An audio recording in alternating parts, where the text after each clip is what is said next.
You want people to speak English. What are they trying to do? People that wear the earpiece also trying to make them believe the make believe they created. Don't believe. Because in the end of the day, they themselves want everybody to believe the make believe they create. The inner device of it. No, they want everybody to believe the make believe they created. Everybody. Just because they believe in it. Just like you believe in Jesus Christ and then you want people to believe in Jesus Christ. Or whatever things that people believe. I don't force people to do it. Since they know the device is satanic, playing politics, force, and beyond human, they are act like God, or worse than a God, like a Satan, a devil, actually, not Satan. They are not Satan. They are just children of the devil. They want to play politics. Every morning they want to play politics. Something wrong with this, all these people, they better go and see a psychiatrist. Everybody here from afar, everybody says these people better go and see a psychiatrist. Something wrong with these people. They're just trying to play politics.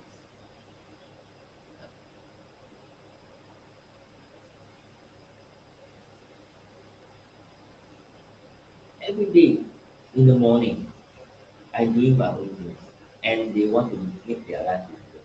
Nothing to do with my life. I doing my own things. I got disturb people, and now disturb people. Many people say these people are woolly now. Maybe in Chinese, I don't know what is it. Not really what it means. Like maybe like what they do is like absurd. You ask me to write woolly now, I also do not know. I don't know much about Chinese. I only hear and roughly think that it is or what. Or who's so cold? Then I also don't know what they're trying to tell me. In English not enough. Continue. I think so. Because in the end of the day, my Chinese is not good. Doesn't mean I live in China my Chinese is good. If I live in Vietnam for 1 year means I can speak Vietnamese. Right. Doesn't mean I go travel to China or live in China means my my Chinese is good. My Chinese is not good at all. I don't want like to learn Chinese. But I still like to go to travel to China, anything wrong. They keep wanting me to say and think in Chinese, to play politics, to want to colonize people. They want to play politics, they don't say every morning and they want everybody to say in Chinese. That's what they're trying to play politics. Or they want everybody to say in Malay, or they want everybody to say in Indian. Right? Something wrong with these people like the issue all the time. They are playing politics. They have a mental disease. They better go and see a psychiatrist. Ask the people who issue order go and see a psychiatrist. Something wrong with them.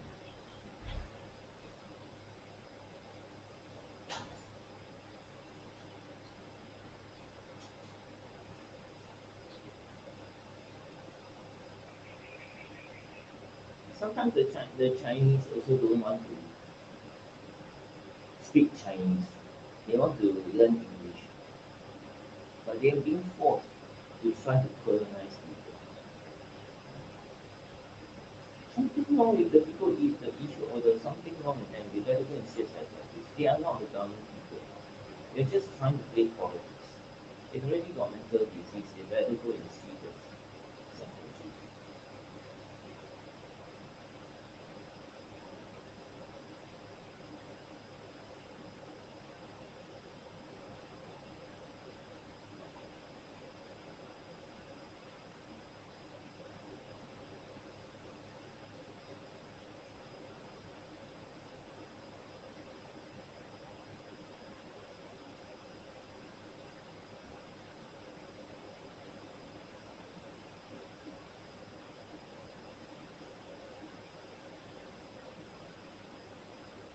Then after that, they ask me to see Chinese.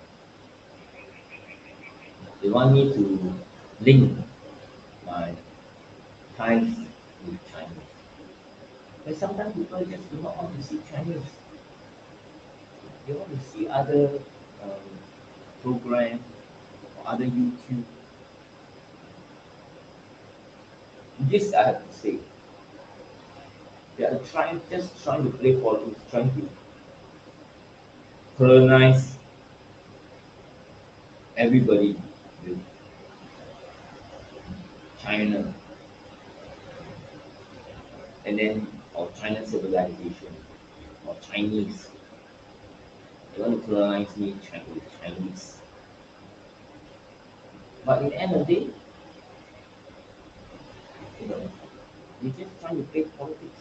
They don't colonize everybody to be Chinese or China satellite or part of China. But in the end of the day, they are just trying to also want people to hate China. How they do this now? How they want to do this on individual any other people? They are not doing this is not the right way to do to people. They believe in it. That's how they try to radicalize people in whatever they want. By using the hypnotic device to brainwash program condition everybody. Why do you want to do this to everybody?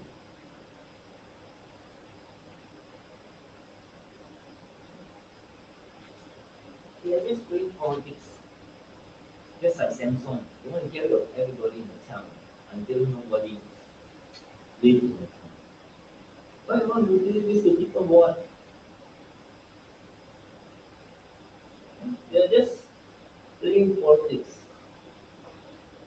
I do my own things and they believe in it.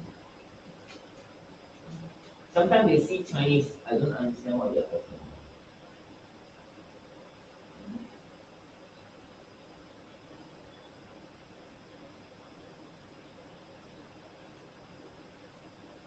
Sometimes they speak in Chinese, they want me to do this, do that. I do not know what they are talking about.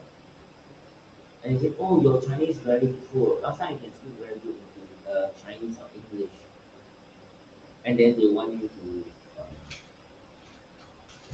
speak in Chinese. I said, hey, that time I was in China, what you want me to do? I have to learn to speak with them, to communicate with them, to interact with them. What you want me to do? And then I say, not enough, continue. And then they say, that's how the government do it. That's how they harden my mind. Actually, they are hardening the China's, they are hardening the United States, they are hardening their own mind.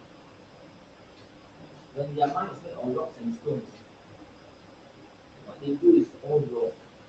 And they use a device to pretend to create a crime and everything. When they are not crying. That's how they play politics.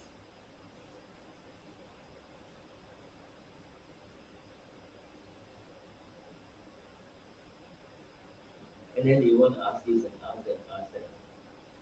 They want me to make believe in it. Because every day they need to get this kind of money to make people believe and make believe to believe to make believe to believe. They want everybody every day in the morning they want to do this to me. But what about other people? Do they do this to Lee Hsien Loong? Do they do this to the president, to the prime minister, to the president, to the ministers? They never. They just want to play, con- confuse, and control your mind. And they say they have taken over my mind, which is not. Which is not. Because every word I say, they never take over my mind. Every word I say, they never take over me. Whatever it is, they're just trying to play for it. And you're nothing else to go and see a psychiatrist. They keep accusing everybody in the morning to go and go in the to see the psychiatrist. They themselves should go and see the psychiatrist. Whatever they do, they are doing something that is not right. They themselves should go and see a psychiatrist. They know they are doing this wrong, and yet they go around doing it. They try to play confused and control people. And in the end of the day, they go and see the psychiatrist. And I say not enough, continue. And then they still want to play. They believe that they are playing with me. I don't believe in it. It's just a process. I really try to play with them. In the end, they believe. And I say not enough, continue. I got image of them. I don't know. And then you think, end of the day, I'm replying to them. It's how they try to make everybody believe in it. They're insane that nobody wants to do it. Just go and see a psychiatrist. That's it. They are creating all this out of nothing at all. There are many people out there are making money and going out to make money, and they just go around disturbing people by not going out to make money. They should go out and make money. Then always every day trying to disturb people. When people don't believe. Don't believe. You don't have enough money, then go and make money. Go and make money. Nothing to do with me.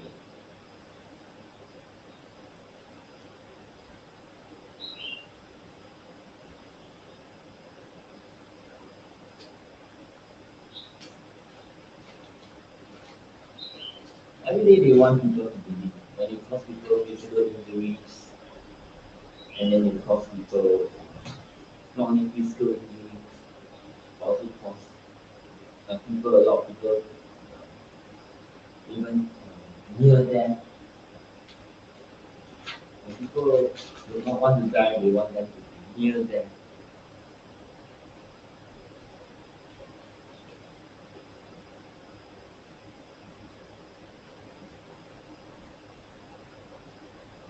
I say not enough money, and they believe in it. And then say this one, that one, this one. Try to accuse when it doesn't happen at all.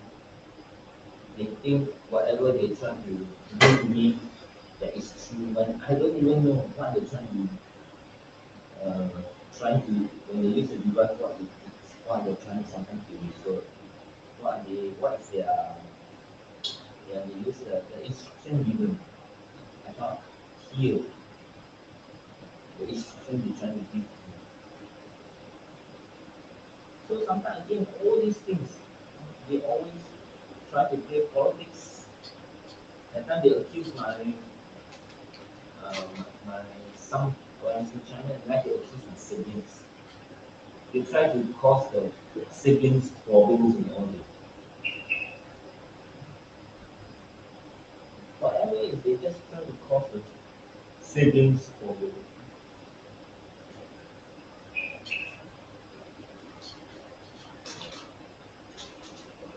And then in the morning, you try to make you frustrated. You know, people are insane. Yeah, when I say not enough, continue. They believe it. I don't believe in it. I'm not talking to them. They think I'm talking to them.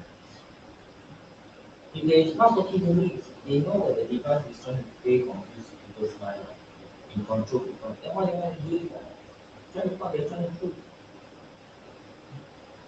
You cannot be proving talk, but they're trying to prove. Prove what? Prove to my testimonial or to my confessions to the social media.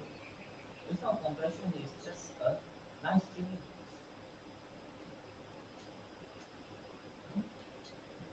Every day, I'm trying to tell everybody because there are many naughty devices in social media.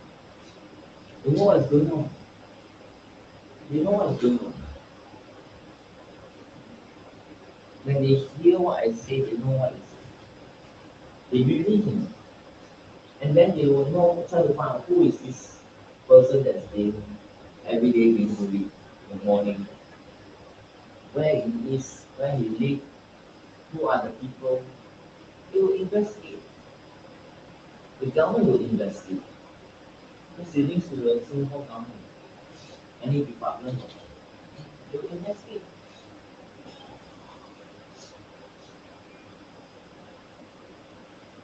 Because in social media got bullies, all these people trying to monitor all the social media that is happening out there.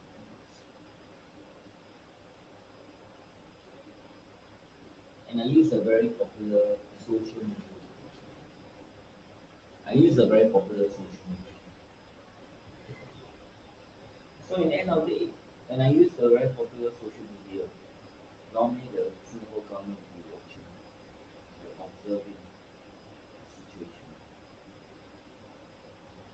So when they observe the situation, they know what is going on.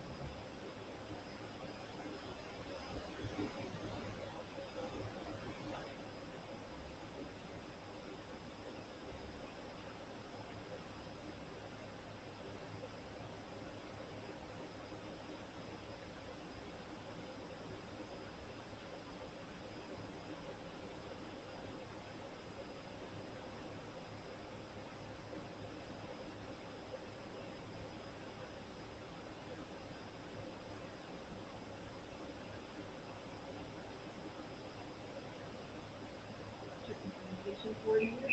He's here to talk about one of the president's favorite things, Infrastructure Week. In fact, he loves this week or this decade, right? We call it Infrastructure Decade, so that's what the program is called. Then when I watch American program, they don't want me to see. Cool, thank you very Let's much. see American news. But maybe, They don't want me to see. what I do is make a couple of comments and They want to play my mind. They don't want me to listen then. to American news.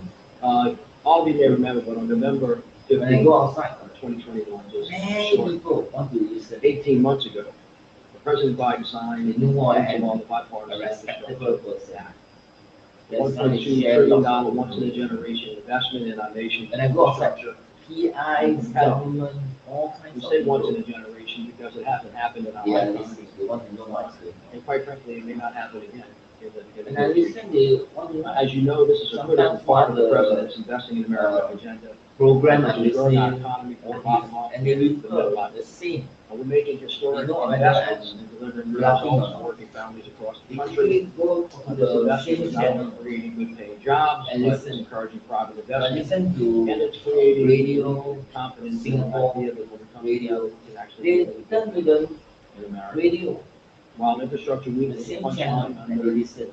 our predecessor, it is now a They want to know reality. whether I am And it is now, spreading in fact, rumors or going not to spreading be our rumors. infrastructure decade. And whether it's Next the week United actually is States Infrastructure Week. working on But it. now, They the want to difference know is we're in full who progress. are We're the breaking people, ground, we're turning why are dirt, they and involved, we're getting it done. who tell them There's no way for us to get to from me work to home, and to our kids' schools, to our mosques, our They want to synagogues, know, and churches. we'll trace back out. Sooner or later, we'll Keep the trace back economy humming, keep it all good. these people that Ships is and shells, issuing the order of writing this. They will refer on your data all valuable in one part. To make sure that One of these days, they are going to ask all the data that they have, and they are going to gather this as an evidence that they are creating all kinds of nonsense, playing politics in Singapore, in Philippines, in Vietnam, or whatever. I doubt they are going to delete the data that they have in backup. All this can be retrieved in their laptop, in their desktop, or in their OneDrive, and all of this cloud storage. I'm very sure the government take it very seriously. All this information that they have to get they have the ability, they have the ability to have all kinds of people together think To date, we have announced over $220 billion in funding for over 32,000 I'm very, projects, very sure reaching over that they 4,000 have clients. the ability to gather the data not enough computing. They have the ability to gather the data. And when they have the ability to gather the data, they'll be in trouble. I'm very sure. You can tell this to all the directors and they don't have their politics because the government has the ability to gather and obtain all the data that is used, the methods utilized to make money. Because everything they receive is from the mobile device. They will have all this information.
No, no, continue.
500 communities in every state in the nation, all of the territories, and DC. And today we are launching a new map at build.gov to showcase that progress, not only for the 32,000 specific projects, but for the major projects, highlighting all the signature projects in all of the states, territories, and DC. And that's a lot of projects and investments in a short period of time. So let me dig into some of the detail and give you what that really means. Under President Biden's leadership, we have begun repair on over 69,000 miles of roadway, over 4,600 bridges. We've invested in over 3,000 new clean transit buses and school buses for our kids. We have invested in hundreds of port projects, including 13 major port and waterway projects. We've begun construction on hundreds of airports, including 70 that are already getting terminal upgrades across the country and more. Now, these projects, as you must imagine and have heard the announcements, grow by the week. Just take a look at the work that's happening across the country as we speak. In fact, today we're breaking ground in New Haven, Connecticut on the Walk Bridge, which runs from New Haven to Mount Vernon, New York, a crucial connector on the Northeast Corridor for the Metro North Amtrak and freight lines. Also today, the Corps of Engineers is breaking ground on the final phase of the $2.9 billion flood resilience project in Fargo, Moorhead metropolitan area in North Dakota to better protect that major health education called for the commercial center from flooding. Next week, the First Lady will be doing tribal broadband project kickoff in Alaska. We'll also be announcing new funding awards for FEMA resilience grants, which are much needed, and I will break ground next week a $1 billion series of locks along the Mississippi River in Illinois, Iowa, and Missouri with the Corps of Engineers, a critical project for our farmers and agricultural community as we move goods up and down the mighty Mississippi River. Now, this is happening all across America, from coast to coast and in the heartland and everywhere in between. All of you will recall, I hope with great fondness, that the President kicked off the new year at the Brent Spence Bridge on the Ohio-Kentucky border. We're investing a total of $1.6 billion for that existing bridge, and then we're going to build a new one right next to it to relieve the congestion and improve travel time reliability on one of the most critical arteries of our nation's supply chain.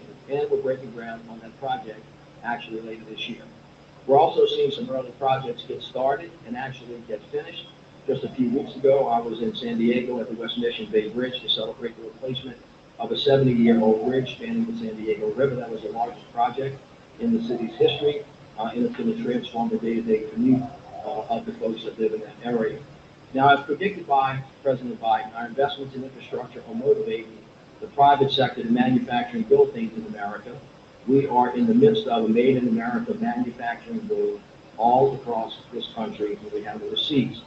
In fact, this administration's investments have now driven over $470 billion in private sector manufacturing and clean energy investments, which are creating good-paying jobs that don't require a college degree. And you have been read into all of those things.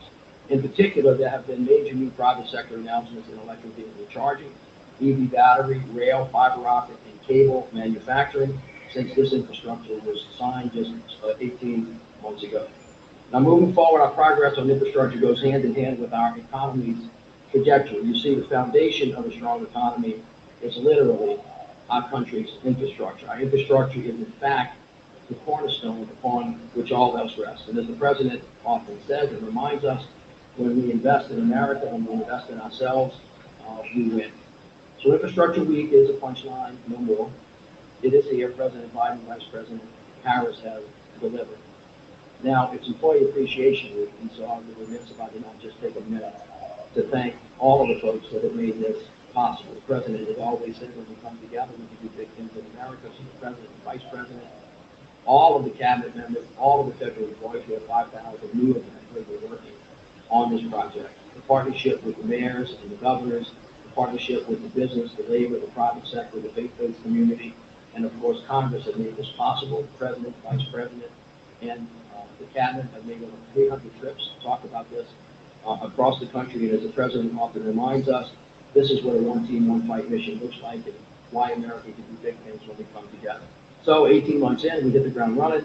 We're now seeing real tangible progress, and now it's time for us to finish the job. Thank you all very much. I'll be happy to answer questions that you might have. Can you give us a sense of how the debt ceiling debates and potential negative outcome will impact the infrastructure spending and the law, and can you also give us a sense of how red states are taking the money, if anyone who are against it is saying no thanks? Let me do this backwards. They're taking it fast, the red states, and nobody has returned a dollar. Everybody has been a ready and willing partner, and of course, as I said, these projects are in all 50 states. They are touching 4,500 communities within the territories, and they're in D.C.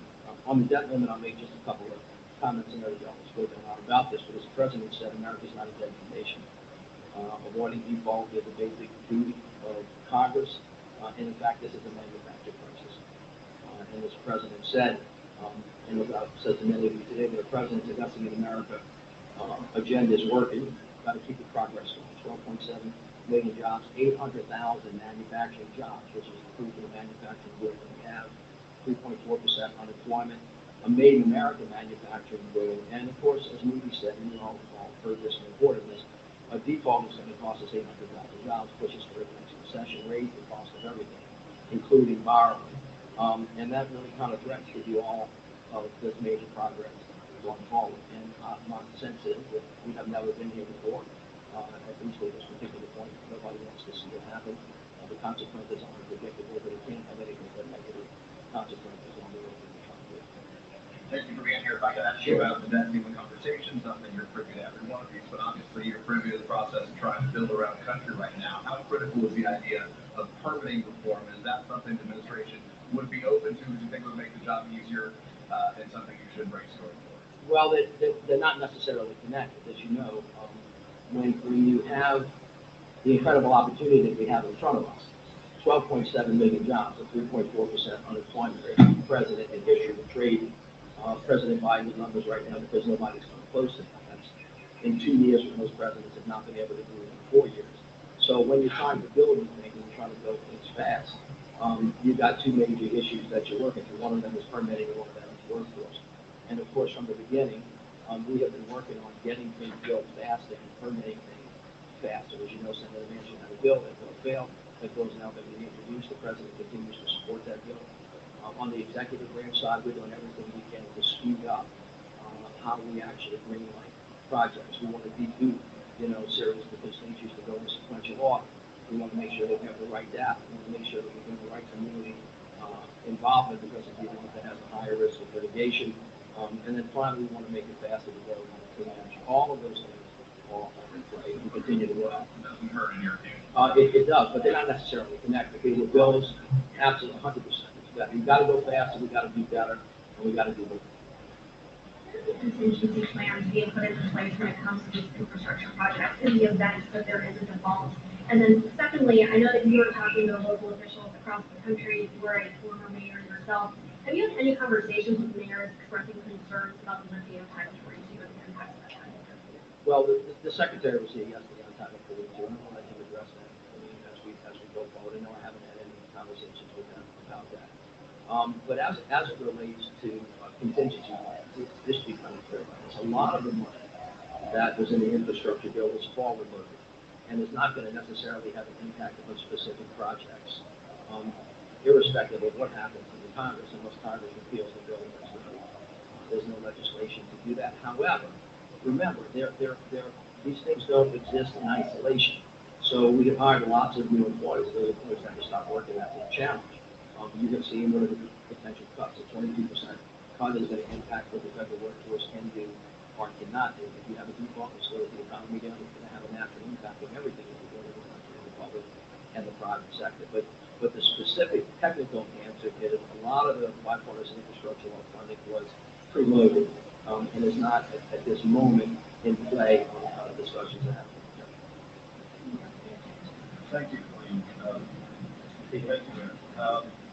Secretary Buttigieg has appeared where you're standing now and discussed how federal funds will be used to redesign urban areas that are assessed to contain infrastructure that was racist in its original design and its original execution. Are you collaborating with him on that effort? Are any of the infrastructure funds you're talking about being used for that purpose? Well, as you know, equity is really important to the President of the United States for the very simple reason that he thinks that unless we go forward together, it's not to go forward at all. That's the first thing that happened. This administration believes that diversity is a great strength, not a weakness, and that if we're going to do all of this stuff, it's not just a matter of justice, it's a matter of numbers as well. That's first. The second part of it is this: there are in fact highways, waterways, roadways. If you ask anybody in the African American community or communities of color where do you live, they will often say, I live on the other side up. And it's usually a railroad track, or water, or a highway that split historic neighborhoods. There is in fact $4 billion both in the infrastructure law and the Inflation Reduction Act to fund a program that's called Reconnecting Communities. I was actually in Fort Lauderdale the other day looking at some of the damage from the flood that they had, and the mayor was showing me a railroad track that had separated two areas. Now, they have an option. They could run a highway across it, or they can build a tunnel underneath it to reconnect the neighborhoods. This administration thinks that historically underrepresented neighborhoods that have been split apart, families split apart, businesses split apart, they can be reconnected, actually heal the community, and create greater economic opportunity. Is actually a very thoughtful thing to do. And so we're working on that, not only with roads and bridges, but with clean air and clean water, which is what Lead Pipe's about. Clean air and clean buses. So the kids shouldn't be getting off the school buses drinking that exhaust like lions, having them ducking following behind them. All of those things are part of the work that we're trying to do in the infrastructure. Where the urban redesign piece of it is concerned, is it you or Secretary Buttigieg who enjoys final disposition over the allocation of those funds or the selection of the projects, et cetera? As the infrastructure coordinator, I don't have final disposition over anything. My job is to herd cats. And so as a consequence, what we've done is we've had 17 different cabinet level meetings working with each of the cabinet secretaries so they can coordinate their activity. I've asked each of the governors in the country on behalf of the president to appoint an infrastructure coordinator. They'll coordinate with us, and then I've talked to 1,700 mayors across the country. So all of our teams can work, but all of the cabinet secretaries are the ones that are ultimately responsible for making a final decision on all the grant programs that come to them. And then, of course, the other half of this bill is formula funding, which goes out by operational law. Sure. Thank you, Mayor, for being here. I have a question about the power plants and the administration's clean energy goals. Yesterday, about the UK's new power plant regulations, U.S. Chamber of Commerce raised concerns about the carbon reduction goals, stating that they go too far too fast. They said that these rules could threaten power supplies and raise energy prices, harming the entire economy. How do you make sure, how will the Biden administration convince the business community that your proposal is viable and not harming the economy?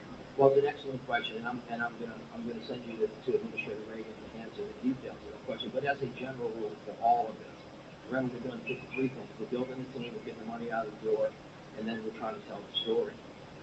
Everything requires a balance. It's all about timing. It's all about focus. Everything that we do, somebody will say you're going too fast.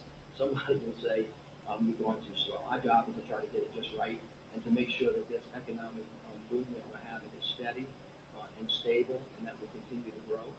As I will end where I finish, the president said this is the backbone, this is the cornerstone of the economy. He has created 12.7 million jobs. We have 800,000 manufacturing jobs, 3.4%. We have momentum now, and we ought not do anything or take any action on slow this down. Thank you all so much. All right, a couple of things, and then the rules that I have to gather this evening. So this Sunday marks 1 year since a gunman killed 10 innocent Americans at a supermarket in Buffalo, New York. The President and First Lady are praying for those killed and for those who continue to bear the attack scars, both physical and mental. We're thinking, too, of an entire community that, like our country, was shaken by this attack, but then found unity, purpose, and resolve in emerging even stronger. This attack is a direct blow at the soul of the nation. More broadly, the President continues to take action to address these overlapping challenges, from issuing a first-ever national strategy for domestic terrorism, to signing landmark hate crime legislation, to convening a historic United We Stand Summit at the White House. We have substantially increased federal resources to prevent and respond to targeted violence and terrorism. The President signed the first major gun safety legislation in 30 years and has taken more executive action to reduce gun violence than any other president. And yet, shooting after shooting tells us there is so much more work ahead to protect public safety, national security, and the fundamentals of our democracy. Last year, right here at this podium, when this had occurred, I shared the stories of the victims in this attack. Their stories are still with us.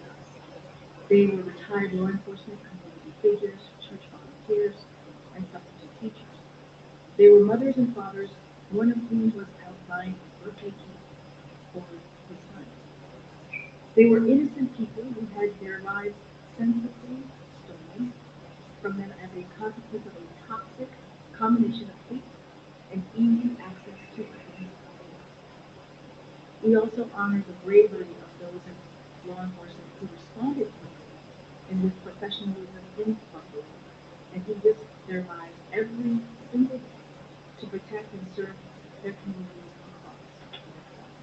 And speaking of that, speaking of brave law enforcement officers today, the White House will welcome over 500 police officers and their families for a special open house tour and celebration this week. Officers were invited through a diverse set of organizations representing and supporting police officers and will include members of local and state police forces from across the country, as well as members of the U.S. Capitol Police and Security Public Service. Today, the President is also proud to nominate Dr. Jefferson to serve as Vice Chair of the Federal Reserve Board of Governors. Last year, the Senate confirmed Dr. Jefferson to the Board of Governors in a strong bipartisan vote of 91%. And we look forward to his swift confirmation as Vice Chair of the Board. In addition, the President is nominating Dr. Lisa Cook, who the Senate just confirmed last year, to an additional full term as member of the Board of Governors. Dr. Jefferson and Dr. Cook will continue to bring valuable insight, expertise, and continue to make sure that the Fed, at a critical time for economy and families across the country. The President is also proud to nominate Dr. Adriana Kugler to serve as a member of the Board of Governors. Dr. Kugler is a highly qualified and respected economist with deep expertise in labor markets, worker mobility, and youth employment. She started her career at the Federal Reserve Bank of San Francisco, served as chief economist of the Labor Department, and was confirmed last year with bipartisan support to serve as U.S. Executive Director to the World Bank. These nominees understand that this job is not a partisan one, but one that plays a critical role in pursuing maximum employment, maintaining price stability, and supervising many of our nation's financial institutions. We are confident these nominees will help build upon historically strong economic recovery we have had under the administration. We are grateful to Senate Banking Committee Chair Sherrod Brown for his leadership, support, and moving the relationship quickly. Tomorrow morning, this is the week ahead for all of you. Tomorrow morning, the President will travel to Capital One Arena in Washington, D.C. to deliver the 2023 Howard University commencement address. The President will then travel to Rehoboth Beach, Delaware, where he and the First Lady will remain over the weekend. On Monday, the President and the First Lady will return to Washington, D.C. As we mark Police Week on Monday, the President will release a video to celebrate and honor law enforcement officers, including those who have given their lives in the line of duty as part of the National Police Officers Memorial Day. On Tuesday, the President, the First Lady, and the Second Gentleman will deliver remarks at the celebration of Jewish American Heritage Month. The Vice President will also attend. On Wednesday morning, President Biden will honor 2021-2022 Medal of Valor recipients from across the country in the east, suburban, and that area. The Public Safety Officer Medal of Valor recognizes extraordinary acts of heroism and bravery on the part of our nation's public safety officers.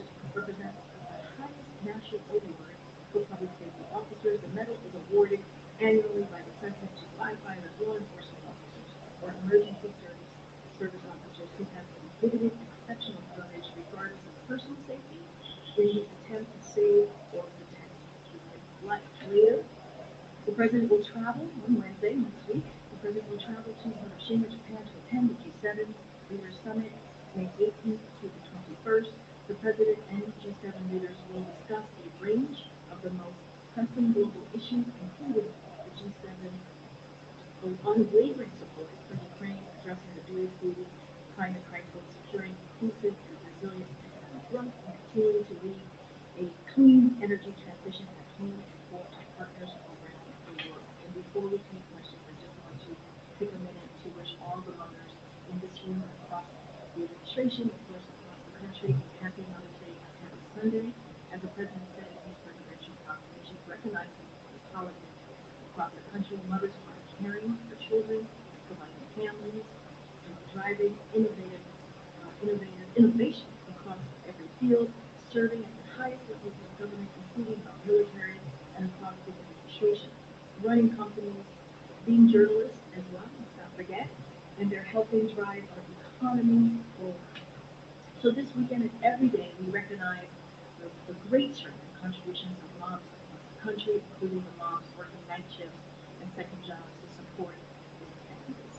This is why President Biden, Vice President Harris, and this administration are working to ensure that all moms have the support they need and the opportunities they deserve by working to fully implement the President's maternal health blueprint, a whole of government approach to address the maternal crisis, investing in child care providers through the American Rescue Plan, expanding the child tax credit, signing historic infrastructure, manufacturing, and clean energy legislation into law as part of the president's investing in that agenda to create good paying jobs for women in sectors where they have been previously underrepresented, ensuring women have access to coverage of health care services, including behavioral care, and ensuring that new and expecting mothers can thrive, and working through the legislation to bolster protections for pregnant mothers and nursing parents. As much as I love serving as press secretary for the president of the United States, getting the word or being the name mama will always be my favorite title. So it is a special day for me, and I'm sure people here in this room understand. And so with that, happy Mother's Day. And I know this time next year we'll be saying soon to be happy Father's Day to you. So I'm very excited. The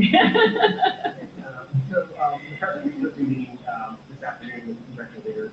Why was that meeting scheduled, and can you give an update on when it's going to be scheduled? Yeah, just to give you a little bit of an update on that. So as Speaker McCarthy said, this was a decision pretty much decided by all principals, and the president and the four congressional leaders will meet early next week. When we have a date certain, we will share that with all of you.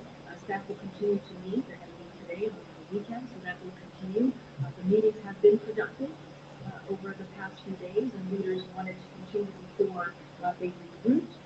Again, you know, as you said, we're not going to certainly negotiate in public. We're going to let these conversations continue today. These are private conversations, as you said, over the weekend. And once we have a date locked in, probably next week, so we will share that. What they are discussing, what they are in the executive organization, how the president's position has been that there should be no negotiation around the debt limit at all. That's great. So if the president says there should be no negotiation and they are talking, does that mean he's back off his opposition to negotiation around the debt No, limit? not at all. He's been very clear. We are not going to negotiate over the debt limit. That is something that Congress should act on. That is their constitutional duty. What they have been talking about, again, I'm not going to get into the specifics, but we have talked about how Congress should get back to regular order, having those appropriations conversations, having a conversation on budget, and that is what the president said he was willing to do, willing to have that conversation. But again, we cannot have a default. And I'm going to be very clear, and you've heard this from other leaders as well, is that all of the three of the four, have said that we have to avoid default. They've been very clear. You have to take default off the table. I will let you guess who was the fourth that did not say that. Different topic. HHS Diana Soto confirmed that a migrant central employee died in HHS custody a couple of days ago. Been in custody for a number of weeks and been told Has the president briefed on that incident, and is there concerns that the system isn't prepared to handle all the people who are being interdicted right now at the border and they get up in as a result of the war tonight? Have you heard any sort of investigation?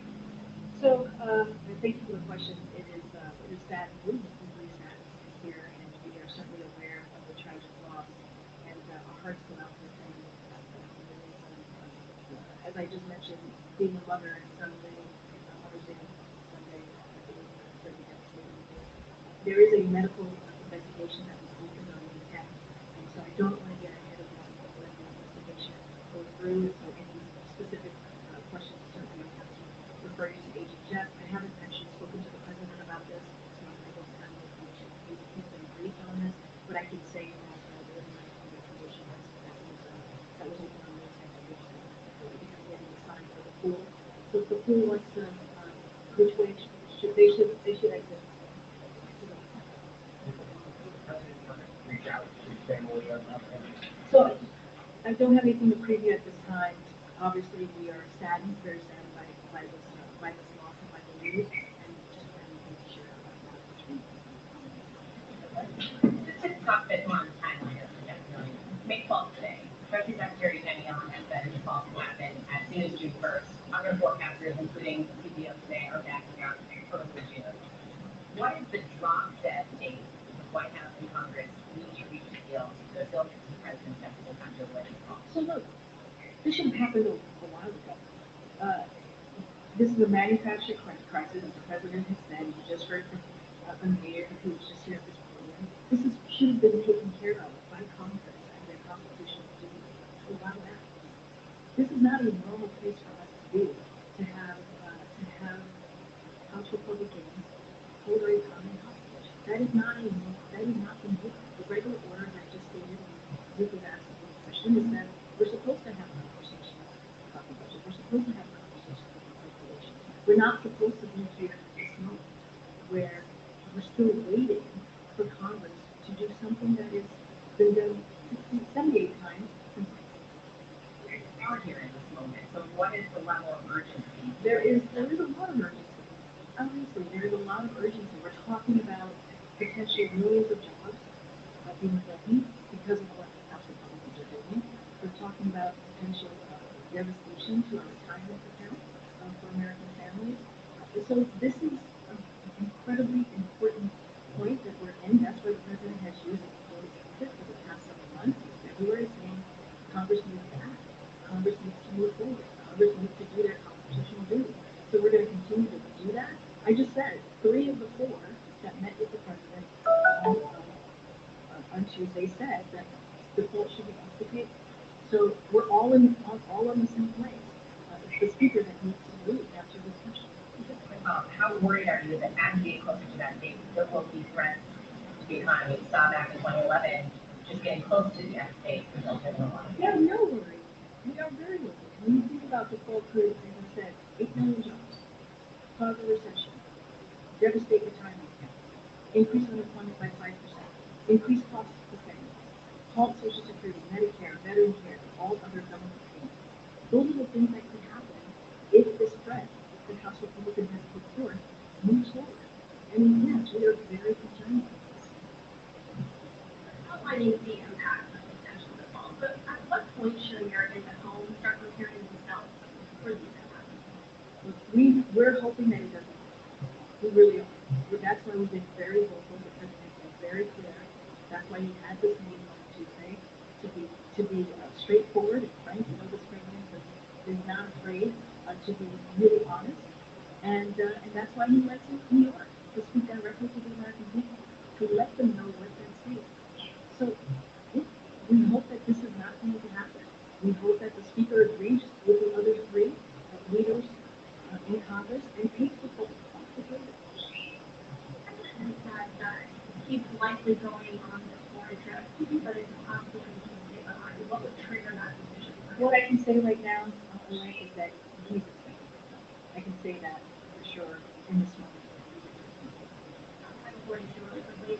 The president answered questions about Title 42, but we haven't seen him do hold informal events to talk about it.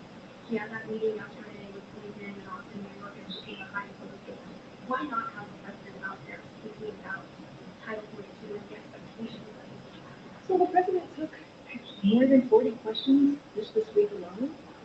Well, no, but he took your questions twice this week and answered many of those questions on Title 42. He answered the questions that you all asked, and I think that's an opportunity for the American people to hear directly from him. A week ago today, he sat down and had a one-on-one interview with one of your colleagues here, back here, but the network here, and talked and was asked about Title 42. So the American people have heard from the president when we were in New York, and then right when after the meeting, we heard directly from the president after the meeting that he had with the big four, if you will, and he gave remarks and then took questions. So the American people have heard directly from him, especially when he laid out how that conversation went. Thanks, Ray. You described the discussions this week between White House officials and congressional staff as productive. What from those talks do you believe is pointing to the signs of progress? I'm not going to get into details of private conversations. What I can say is from just a little bit of what I can give you is that it's been productive. It's been continuing since the big four met on Tuesday. They're going to meet today. They're going to meet over the weekend, and I think that should kind of tell you that the conversations are going in the right direction. I just don't have more to share about the private details. Open to spending caps on future discretionary spending as a way to perhaps appeal to Republicans who have been demanding cuts in the past. Appreciate the question. I'm just not going to go Now we're closer to some sort of agreement than we were at the beginning of the week. I'm just not going to get into negotiations. Great. The president said that he would stay in town until Wednesday is finished. And you said today that he was expected to leave for Japan on Wednesday morning. So does that mean you are confident that this is going to get done before Wednesday morning? We're confident that the conversations, at least as it relates to the budget, the economy, as you said, we have to get back to regular order, have those conversations. The president has said he's willing to negotiate and happy to debate about his budget versus Republicans' budget. Remember, his budget is going to cut the deficit by $3 trillion over 10 years, and it's going to invest in America, which is what the president truly cares about, and we've seen him do the last 2 years. So, look, where he's expected to go, we're going to continue to have conversations. We're going to continue to tell Congress to do their job. It's a constitutional duty to deal with the debt limit, as they have done 78 times since 1960. None of that has changed. And so, again, expected to go, and we did there. Marco, for whether he will stay in town change. Initially, he said, until this gets finished. Now it sounds like you're saying, as long as there's progress. No, I'm not. No, that's not what I'm saying. I'm saying that I spoke to the president's office. He wanted all of you to know that he's expecting to go. That's where I would leave it. I'm not going to go into private discussions. I'm not going to go into negotiations. I'm not going to do that from here. What I can say is that the president, from him, and want all of you to understand and know that he wants me to communicate that he's expecting to go. You said that the American people have heard directly from the president. Why haven't migrants heard a message from the president or the vice president, either of them explaining the new rules or reiterating, what the secretary said yesterday, not to come here if you're not going to qualify for asylum? Where are they in terms of communicating with the people who are trying to come in? I think hearing from Secretary Mayorkas is a powerful messenger. He was at the border. He was here for more than 50 minutes, taking all of their questions. He's been on TV doing a lot with Ron Robin today and all the days as well this week. And he's been very clear what the message is to migrants who are coming. Look, our message has been very clear for the past couple of weeks, especially as we've been putting this plan together, really for the past 2 years, which is we've got a robust plan in place to humanely manage the border through enforcement, return, and residency. We've been very clear. We want a system that's humane, that's orderly. That's what the president said on the first day that he walked into the administration, putting forth a piece of legislation that is comprehensive. Remember, this is a problem that is decades long. Secretary Mayorkas said the last time that we have changed the law, we've seen laws change around this issue. The president is using the tool that he has in front of him to deal with this issue. And so we'll continue to do that. But we have to have Congress acting. And I think the president's speaking very loud and clear this week, or taking questions from all of you, and also doing the interview and answering questions out of the version of the public. I think welcome. Moved up in the world. The weather is much better from up there. What do you CPO released new projections for the current economy, and this fiscal year we're projecting a deficit of 1.5 trillion. Last year was 1.4 trillion. The president talks about cutting the deficit. What happens? So the president has a track record of historic deficit reduction. We've seen that $1.7 trillion in the last 2 years. That is more than any other president has done in their first 2 years. So that is historic. That is, I should say, in recent years. And that is something that the president continues to be committed to, because if you look at his budget that just stated moments ago, $3 trillion. That's what he said he's going to cut the budget in the next 10 years. So he is committed to that. And if you look at the Inflation Reduction Act, if you look at other pieces of legislation, it actually helps to cut the deficit. So the president is committed. And if you just to do a little deep dive on the budget, it cuts $200 billion in spending by extending Medicare's power to negotiate for low prescription drug prices. It cuts $30 billion in spending on tax subsidies on big oil companies. It reduces the deficit by $100 billion by fully funding the IRS, so there are enough agents to thoroughly look at the taxes of billionaires and others. Reduces the deficit by more than $1 trillion by making billionaires and workers pay their fair share. That's what we put forward.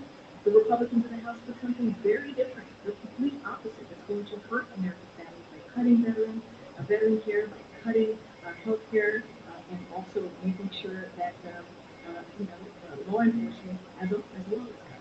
And so that's what they put forward. And this is the conversation that is happening right now with the staff members. Consumer sentiment went down 57.5, the number, but it fell from a significant amount. Is the president concerned going forward that consumers are getting less confident about the economy as we go into the end of the So year? a couple of things, I'm glad you asked that question. So the University of Michigan's release actually cites the threat of the phone as a reason for the full faith in consumer sentiment. So kind of to use your question, they're paying attention. Someone who asked me a question about, have we talked enough to the American people? They're actually paying attention. They're listening to what's happening, what they're hearing from Congress, Republicans in the House, saying that they're going to threaten, essentially, not saying, but laying a plan that says they're going to potentially hold the American economy hostage. So the same way refusing to pay our bills would make a bank lose trust in you, Congress failing to pay our country's bills would make a world lose their faith in the United States. And that's what we're seeing from this particular University of Michigan consumer sentiment. More likely to come to a deal on the debt side? There's no deal to be had with this. There's no negotiation to be had with this. This is something that Congress wants to do. This is something that they need to act on. This is something that is their constitutional duty. The president has been very clear about that. Very clear, and he will continue to do so. So, G7 question. The president goes. The prime minister issued said that one. I heard that under your breath there. So, Okay. The prime minister said one reason he wants to hold the G7 might be to draw attention to the threat of nuclear weapons. I know there's likely going to be some sort of joint ceremony with the G7 leaders acknowledging this, but I'm wondering, as the leader of the country that made the decision to use an atom bomb there, is President Biden going to give any separate remarks or have any separate acknowledgement of events?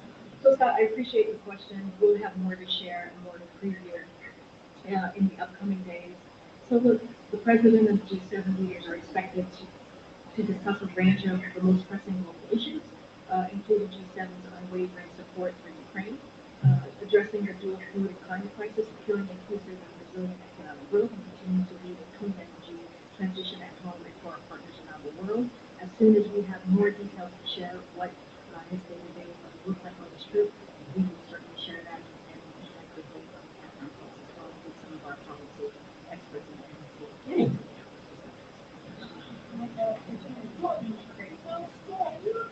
How many migrant children are presently in U.S. custody? I would refer you to the agency. I do have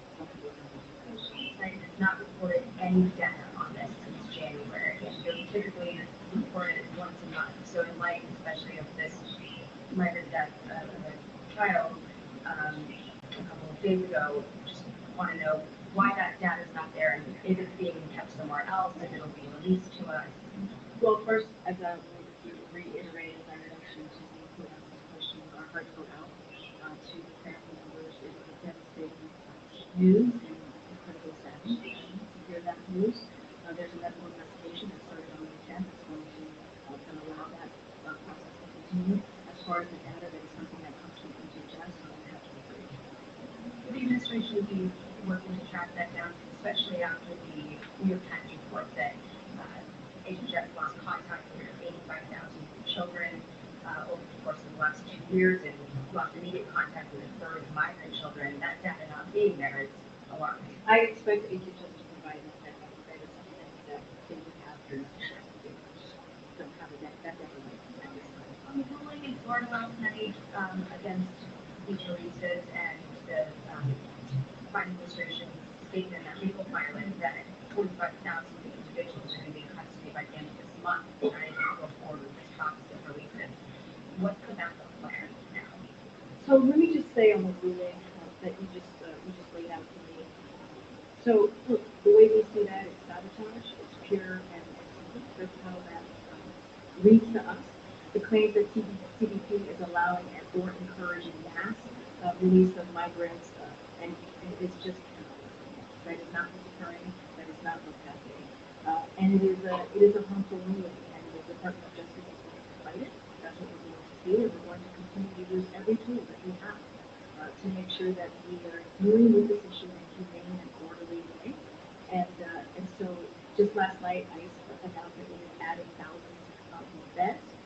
But look, Republican elected officials continue to play games here. They continue to have political stunts, and they don't want to stop this problem. They want to use it again as a campaign tool for them. And so we want to make sure it deals with this challenging circumstances. That's what we have done since day one of this administration. There are a couple follow-ups to the questions asked from my colleagues in the second row. First is, what's the White House's message to progressives who are reading about the substance of the talks about spending caps, and they're making expressing some nervousness? What's the message? Just not to negotiate from here. We're going to have a conversation as they have been having, as they're happy to have every day, to compare what he's put forth, to show his values for the American people as it relates to his budget and investing in America, how he's going to cut the deficit by $3 trillion over 10 years. That is something that the president is willing to have, and you know, we're just not going to negotiate from here.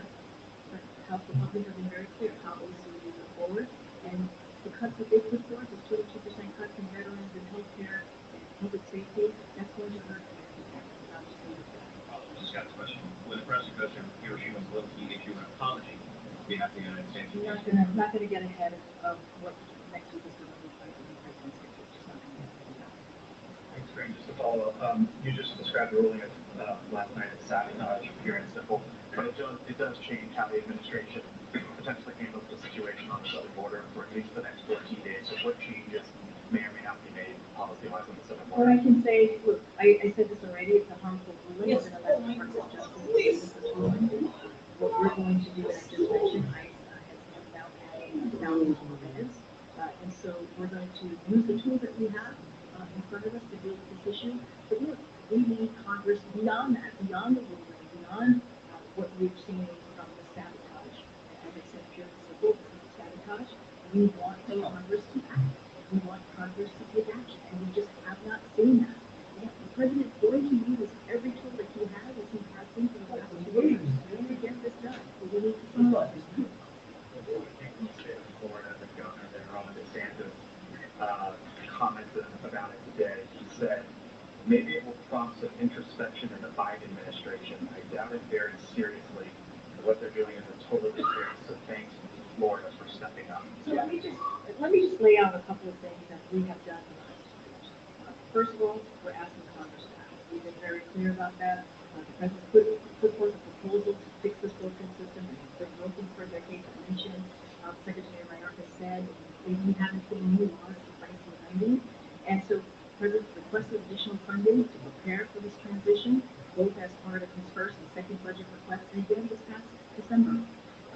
Another thing that we have done, the President has done, is diplomacy.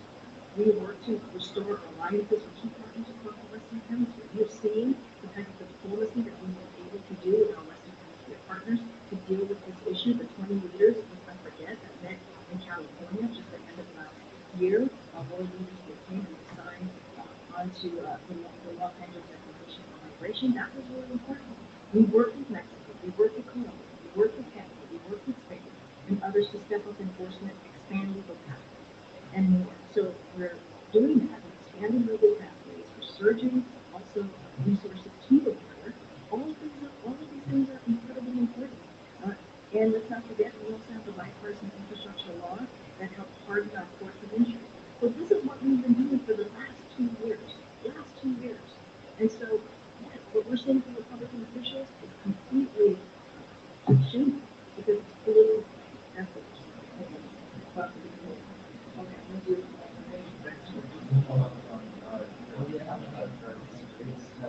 To be precise, are you saying that Florida Attorney General was attempting to sabotage your policy, or the Trump-appointed judge in Florida? Here's what I'll say. I won't go into a specific person. I can say that migrants who do not have a lawful basis to remain will be quickly removed, just like 1.4 million migrants who were expelled last year. So that's the truth, right? That even before Title 42 lifted, the Attorney General of Florida filed suit to sabotage our effort to humanely and effectively manage the border. And so that's what we've been seeing from Republican officials over and over again for the past several months. Instead of trying to deal with the issue or talking to the federal government how to deal with the issue maybe in your state or in your city, they don't do that. They actually sabotage the border. And I just laid out what we have been doing for the last 2 years, expanding legal pathways, surging resources, making sure that our diplomacy is back on track after what we've seen was devastated by the last administration and the president. So we're going to continue to do that, use the tools that we have in front of us to deal with the real challenges they show. And that's what we've heard from Secretary Mayorkas, we've heard from the Department of State, we've heard from DOD for the past several weeks of how seriously we're taking this issue now that Title 42 is lifted. Thank you, everybody. See you next week.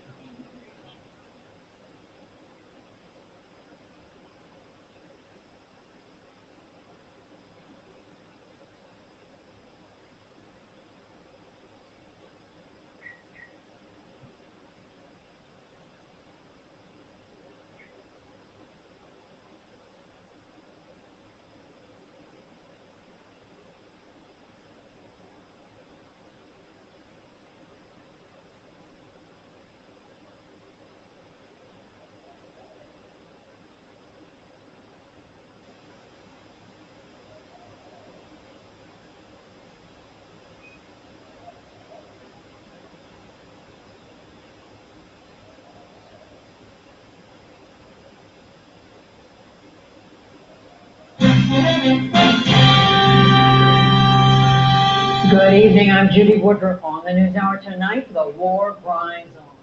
Russian forces continue to bombard Mariupol and now the port city of Odessa, but are pushed back.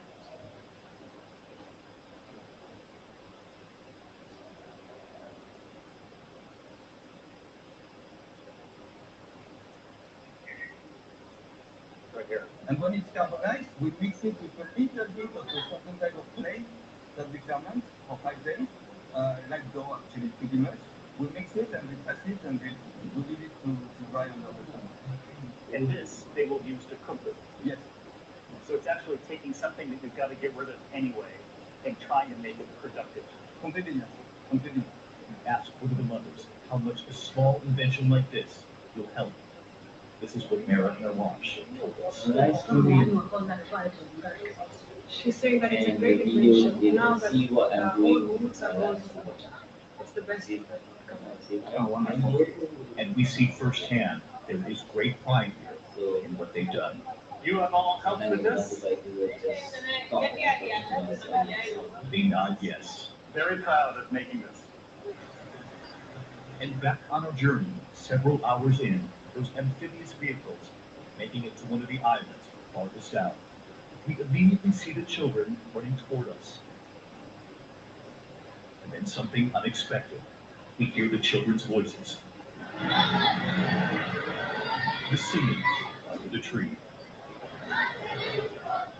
These are the school children here, and this is where they now hold their class.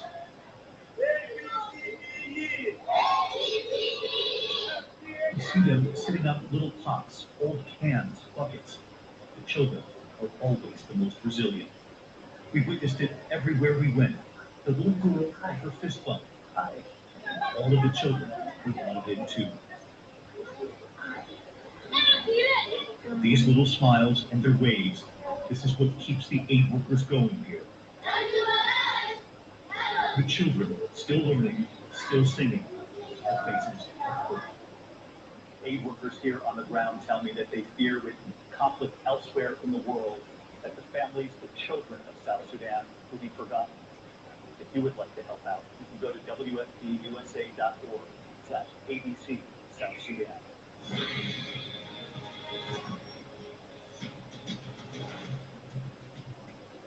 Tonight, we take you inside the headquarters of a small company in San Francisco called OpenAI, creators of ChatGPT. Even if you haven't heard of it, your life could soon be impacted by this powerful new technology built with artificial intelligence. Just this week, OpenAI unveiling its newest version, which can answer complex questions in seconds. It can write speeches, take tests. We learned it can now even pass the bar exam to become a lawyer, placing in the top 10%. They believe it could one day help doctors spot disease that the human eye or mind might miss. The CEO, Sam Altman, is just 37. GPT stands for Generative Pre-trained Transformer. That just rolls right off the tongue. Yeah, we really named that well. How does it work? By ingesting a huge amount of text, significant fraction of the internet, this AI system can learn the underlying representations of what these words mean, how they relate, do a little bit of something that is sort of like reasoning, sort of like understanding what you as a user want, some of the time, not always, not perfectly, and try to help you. What changes because of artificial intelligence? Part of the exciting thing here is we get continually surprised by the creative power of all of society. I think that word surprise, though, it's both exhilarating as well as terrifying to people. I think people should be happy that we're a little bit scared of this. I think people should be a little bit scared. A little bit, yeah. You personally. I think if I said that I were not, you should either not trust me or be very unhappy after this job.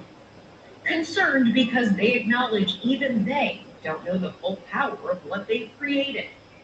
OpenAI's Chief Technology Officer, Mira Murati, shows us the new version out this week. Just listen as I ask a complicated SAT question. Lisa gives her brother Sam a 15-second head start in a 300-meter race. During the race, Sam runs at an average speed of 5 meters per second. Lisa runs at an average speed of 8 meters per second, not including the head start. Since the last time Lisa started running, which of the following best approximates the number of seconds that had passed when Lisa caught up to Sam? Within seconds, it answers correctly. The answer is B, 25 seconds. And so we pressed about the potential for cheating. You have this technology can beat most humans at the SATs, the bar exam. How should schools be integrating this technology in a way that doesn't increase cheating, that doesn't increase laziness among students? Education is going to have to change, but it's happened many other times with technology. When we got the calculator, the we taught math, and what we tested students on, that totally changed. The promise of this technology, one of the ones that I'm most excited about, is the ability to provide individual learning, great individual learning for each student. They argue the eventual benefits outweigh the negatives. Take, for example, your taxes. We gave ChatGPT the tax information for a typical family of 3 and chose a recent year, giving it pages and pages of tax code. I'm copying the tax law here. It's a few pages long.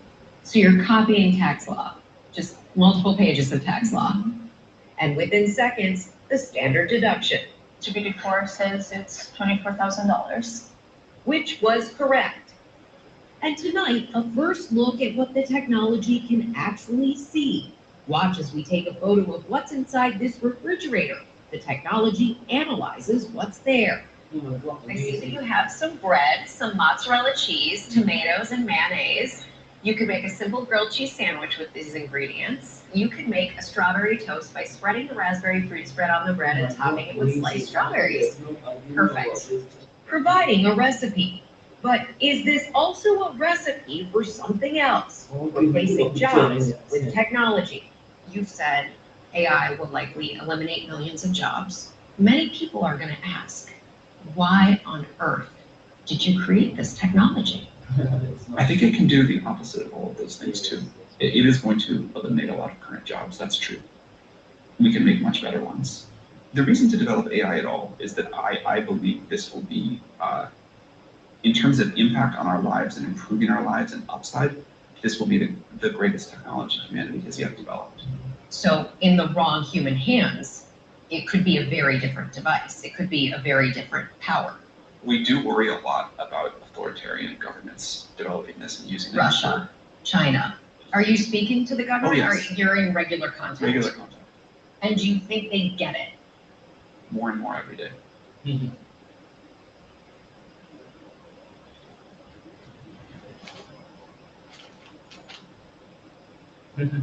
All right, here we go. You ready? Let's do it. Yes, it's the show America wants and America needs.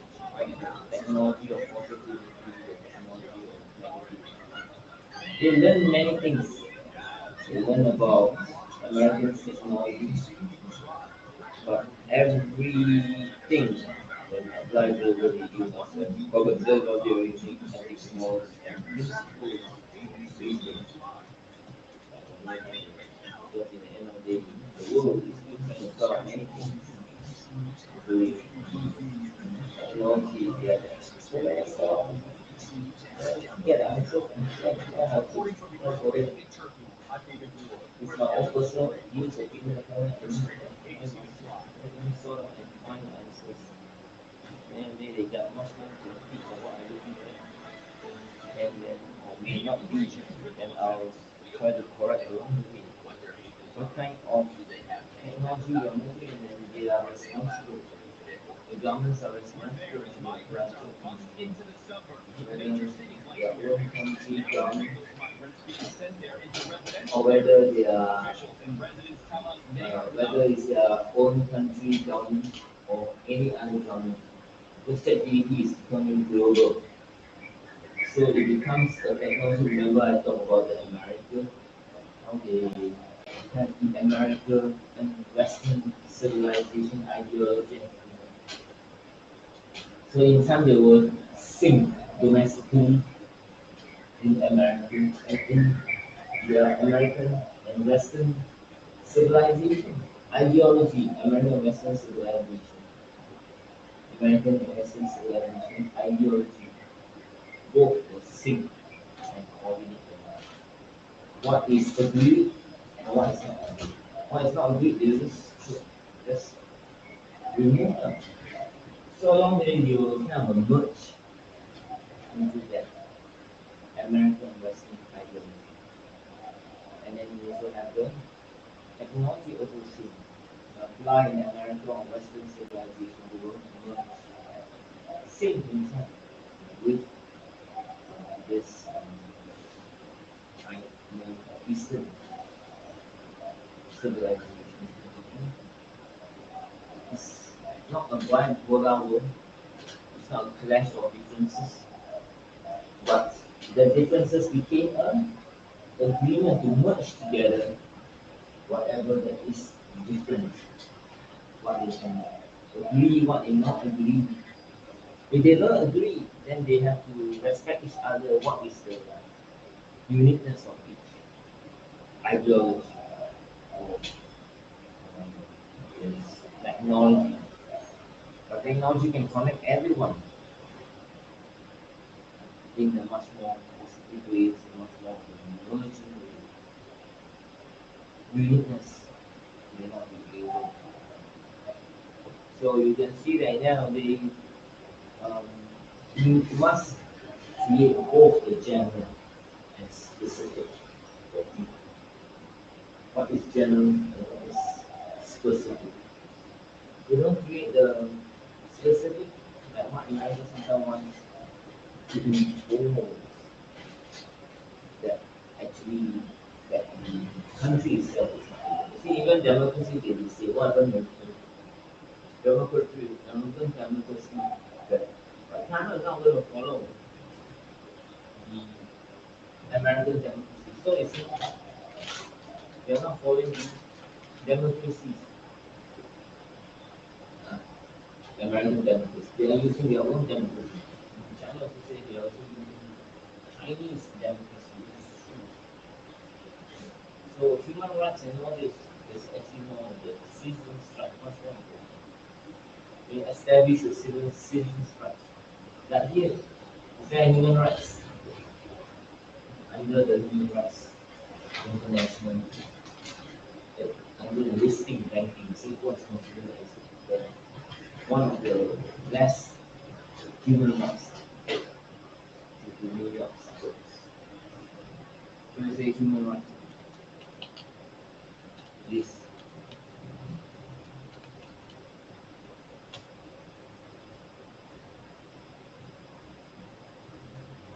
So,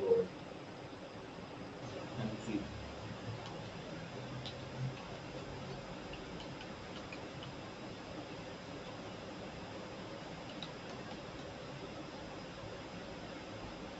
You see, sometimes they want to, they like all this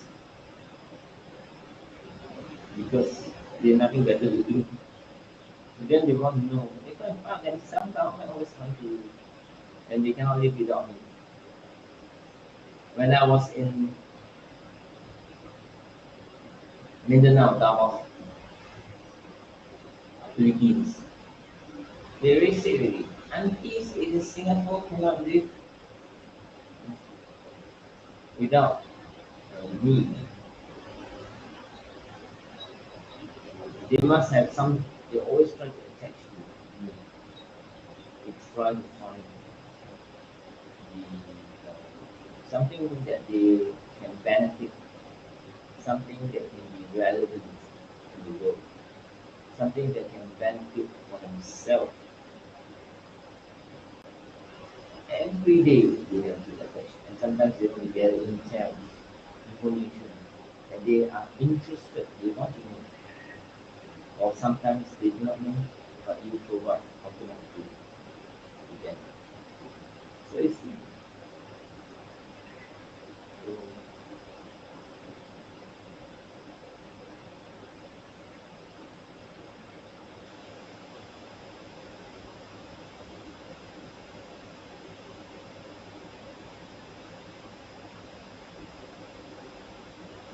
sometimes when I talk about certain things like human rights, they want to delay bio in my time. And they try to tell me to look at restrictions. It's not necessary because if you look at human rights, there are so many, and they not say they have no time. They will try to do this, do that, do that, do this. They try to want you to look at certain information, and they are proud of it because sometimes they think that they want to control the information provided. It should not be able.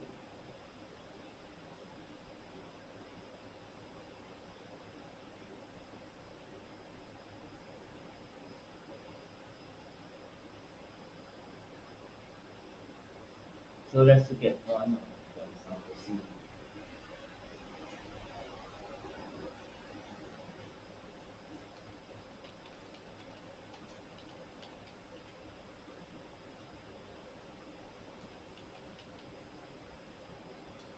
you can tell check GDP. The answers may be much faster than this, but I still depend on this. I don't trust the chat GDP because the information that I ask all is not complete and it can be subjective. So I don't trust this type of information provided. It helps in maths and science, in schools, but in terms of information knowledge and wisdom, my advice is to refer to this. But certain data, so depending on the data, is very dangerous. As Singapore rank as what. Sometimes it's based on certain data they gather, not complete. Because you ask, they only provide one answer. They never say, according there is a few answers, 1, 2, 3, 4, 5, 6, 7, that you can refer further. Here you can refer further. What is the? If you don't like this one, you will refer to the next one. ChatGPT that they try to give you the specific, this is what happened to you. You not make money. You try to solve for the information, and you try to, they can even use the ChatGPT and try to provide answers to you. But the ChatGPT have different versions. 1, 2, 3, 4. Each can give you a different answers, but the concept may be the same, but not all forward. In fact, it's dangerous. That's why I said you must have a check and balance system. If they say 1 plus 1 is 2, is it really 1 plus 1 is 2? Or maybe definitely 1.9 or 1.9. So all this is very important that we must understand the danger, whether it's early, whether it's ChatGPT, any other type like this, from Google. But in time people will be much more dependent on Google. But again, it can be too specific. And becomes too specific. But it helps enough because as the AI technology assistant is not supposed to have a few ways. ChatGPT is actually to provide more of the children in all the school of thought, but especially with maths and science. Especially maths and science. But the rest of school may not be true. It can be subjective. Because all the schools, like I said, according to psychology, yeah. But sometimes certain answers may be just psychology but not philosophy or other. So sometimes they can give too specific, and they give too specific. So they can provide Wikipedia is the best. I look at it. Wikipedia will give you a lot of answers, and they try to improve the answers and update and make it as accurate and correct as possible. Complete is difficult in all sources right now. But in time, you have, like I said, quantum technology that can not only prove that they created an quantum technology for the world, than just for China. That they can get all the information of the world and try to explain or try to say what are perhaps the strength and weaknesses, and perhaps trying to tell what are the answers, the various answers available. But some is specific, some will be more generalized. And this is what it should be in AI that can provide certain answers and make sense specific, direct answers. But certain answers we will provide more of the wider school of thought, or much more according to the philosophy. Let me ask, what kind of school of thought? Example philosophy. So it's not okay, I want philosophy. So it becomes like a general, and then ask you what you want to look at, or religion, or so from there they can tell according to what you look at in depth and school. So that's a good thing. Also, I say go and help in the mind, and they help.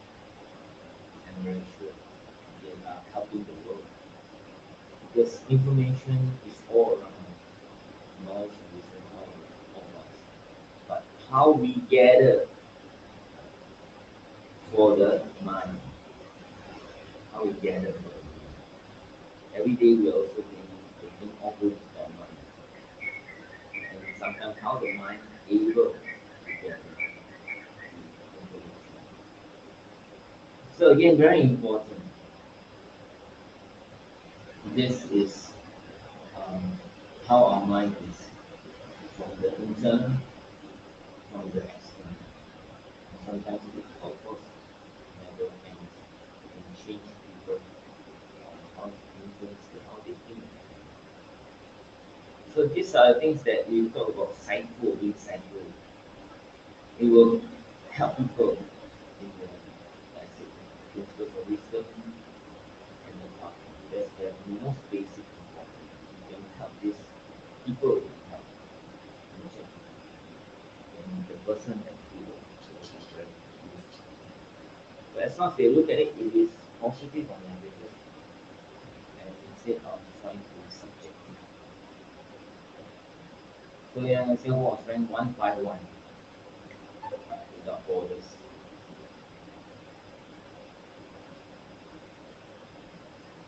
And then 4 out of 7. So, what is country has the highest? Switzerland, New Zealand, Estonia, Canada, Iceland, Germany.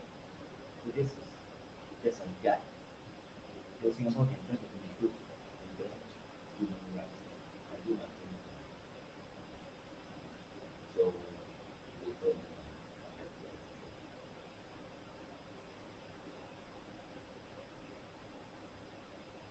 I was 51 and cruelty to the monkey for a long time ago. The government was like doing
That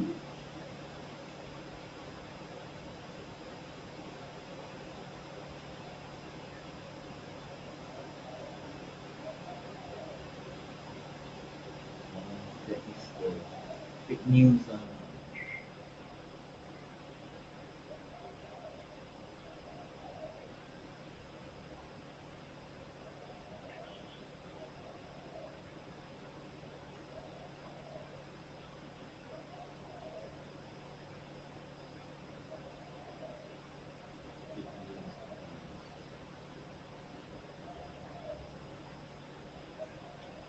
Somebody hacked into my SMS and they write fake text messages.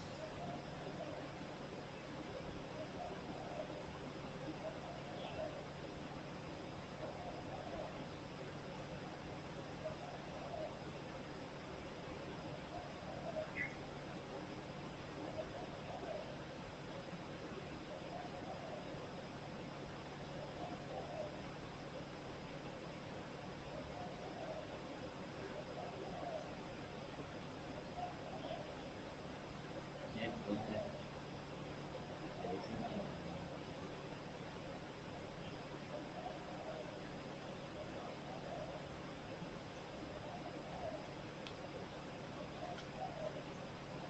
Somebody trying to play the virus.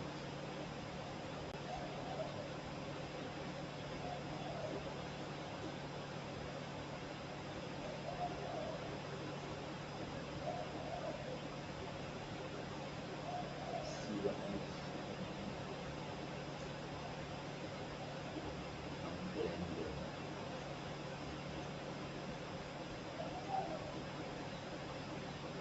Nothing much. Use normal possible.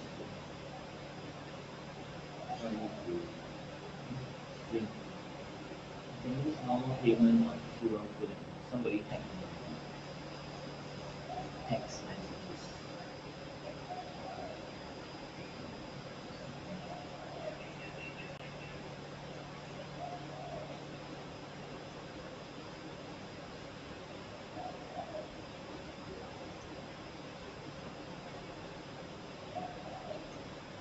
Call this hearing to order. Good morning. Hack my internet.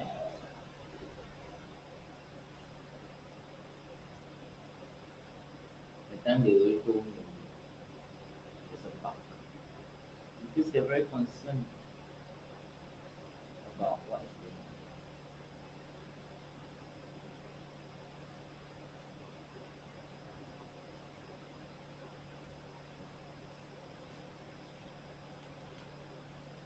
Many people, whether they link or not link, they're concerned. Don't see how these people do it. They don't interfere. They still check the bank system. They don't know how these people do it.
one is not, wasn't, I didn't receive. I think they anyhow charge.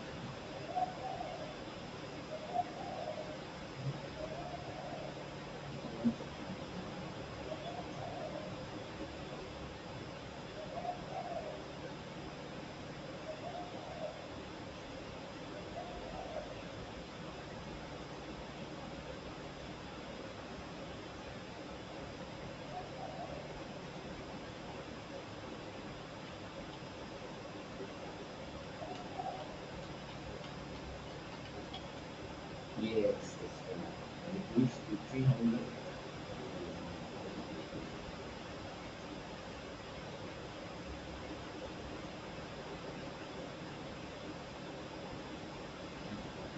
Anyhow, electricity.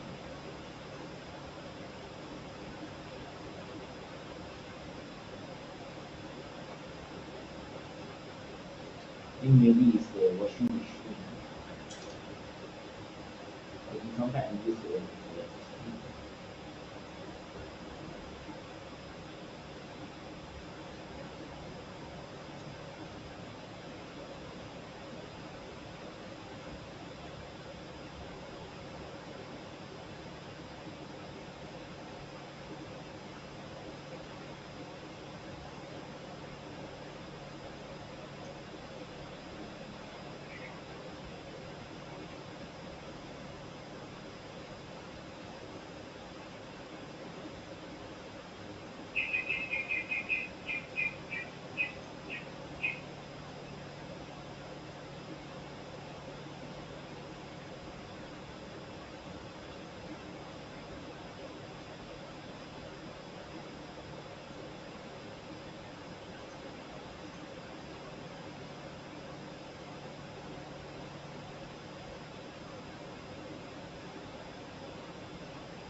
Somebody lock up.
Waiting for my, but it hasn't arrived yet.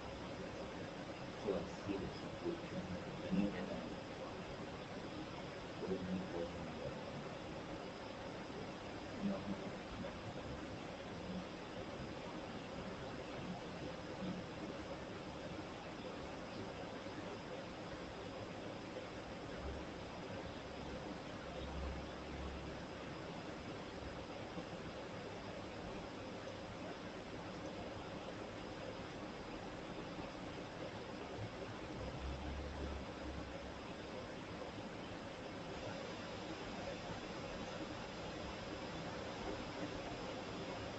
I think I no problem when I'm in China if you want to see my account and everything. just that, as I said, I normally don't give so much concern. Because at the end of the day, in my China, even my also, I don't give too much.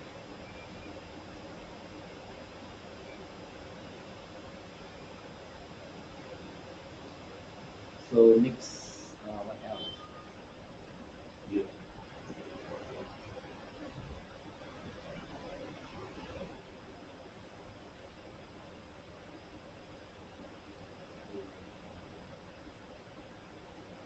Wait up for the how come? I already transfer already. Maybe I send effect because today is Saturday. Today is Saturday. So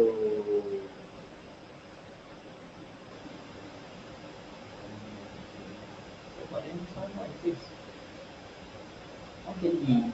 I already show already. How can it be? I send you to refresh. Yes. If it doesn't update that fast.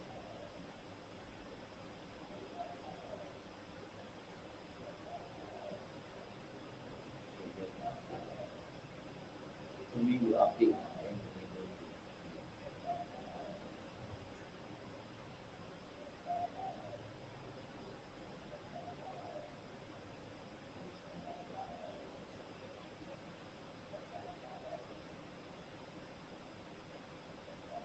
You know, people can hack me. There's no authenticator. That's the problem. So they can provide SP that you can power the admin and you can alter the data, the figures, everything. So dangerous what they are doing, that they are not including in the secure. So they should try. I'm over this problem. I have no idea.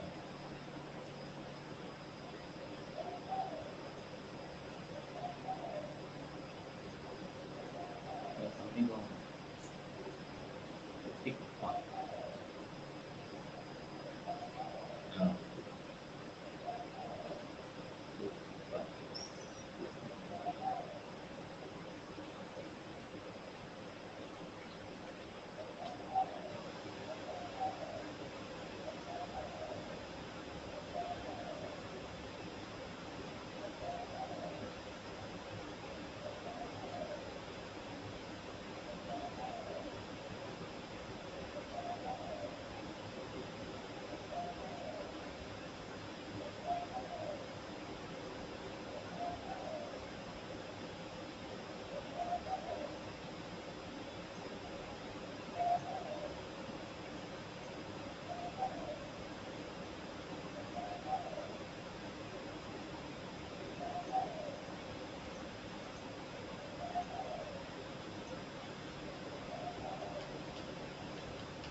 I can have another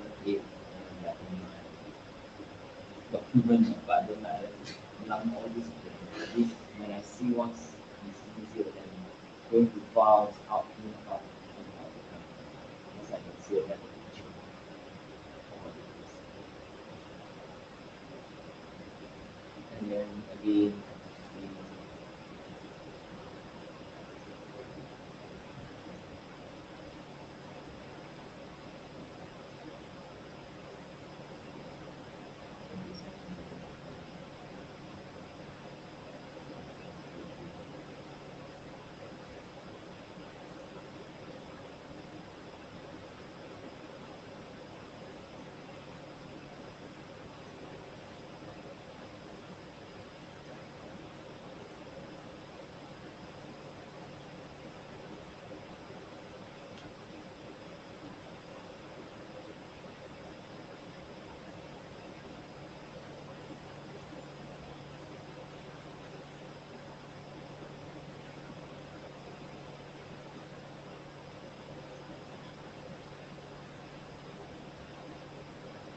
There are many things for me to do.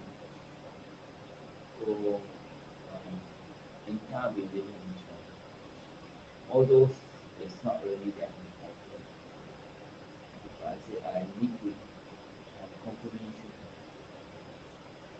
on many things for this. I think that's about it. What else? I think that's all.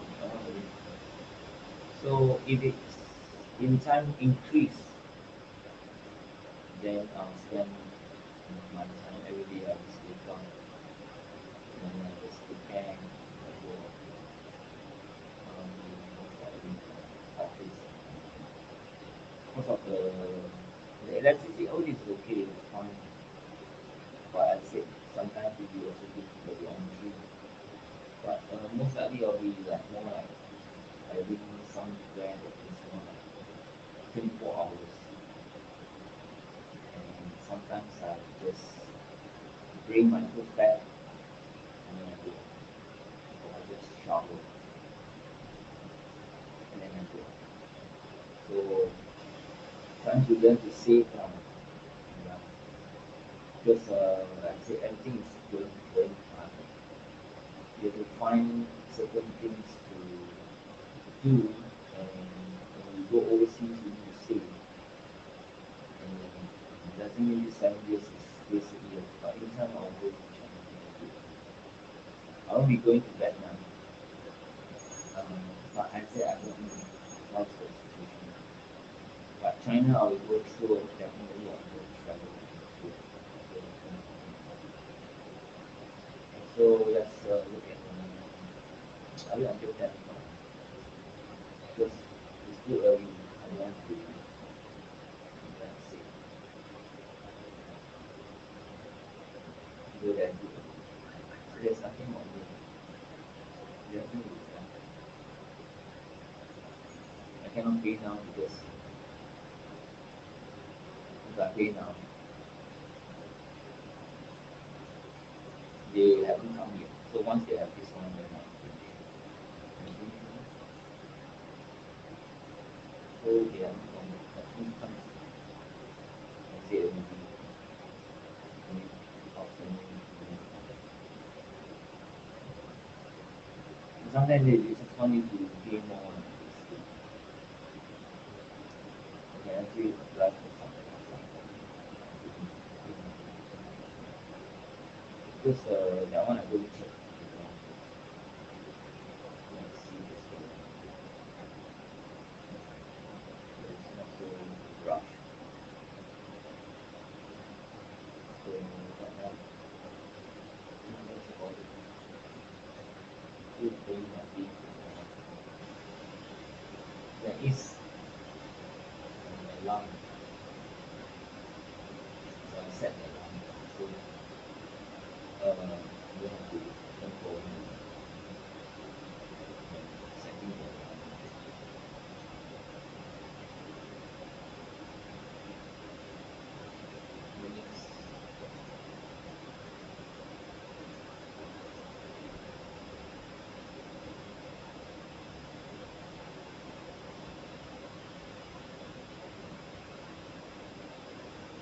Oh my god, it is a robot. Tesla is no longer a car manufacturer. This is an incredible tech company committed to contributing to the development of superintelligent, artificial intelligence, universal humanoid robots, and a bright future with abundance for all. Tesla Investor Day 2023 was recently held, where Elon Musk spoke about the future of the company, new Tesla developments, including new robots, as well as the Optimus robot, showed Cybertruck, and also spoke about the development of his artificial intelligence for Tesla. In this video, we have gathered for you all the latest news and projects of Elon Musk. You are on the Karo Show channel. Enjoy watching. Oh my god, it is a robot. The real star of the presentation was Tesla.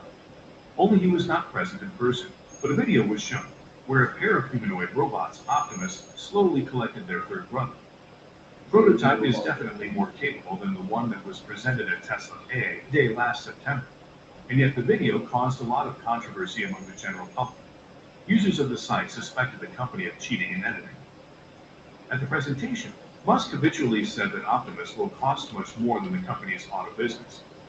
He also stated that the robot is trained with the artificial intelligence of Tesla's Autopilot, and most of its equipment is taken from the car or designed by the same engineers.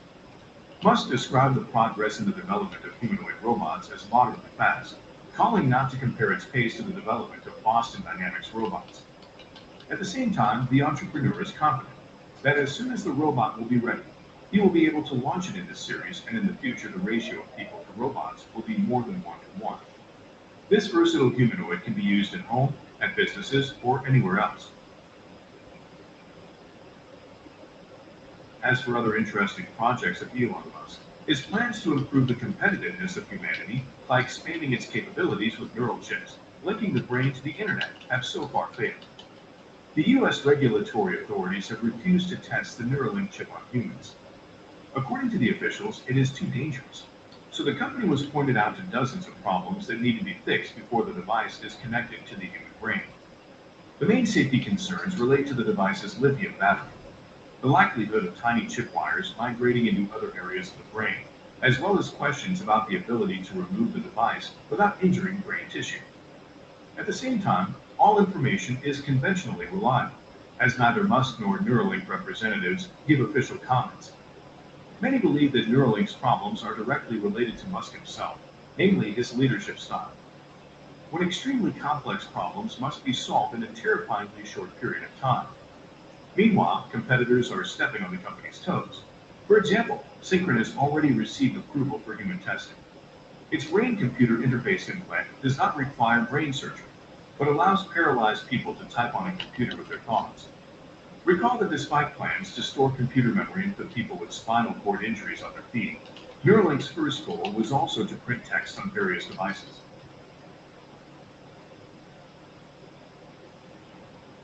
Also, Musk decided to fight the development of the GPT in the traditional way, to create his own company for the development of artificial intelligence. The XAI company has already been registered. Thousands of GPUs for training the generative model have been purchased. It remains to find additional investment in developers. Experts believe that the new name reflects Musk's desire to make the application as multifunctional as the Chinese WeChat. It can be used for making payments, ordering a car, delivering food, and many other services. Others speculate that X Corporated will become the parent company for Musk's other projects, particularly that of XAI and SpaceX.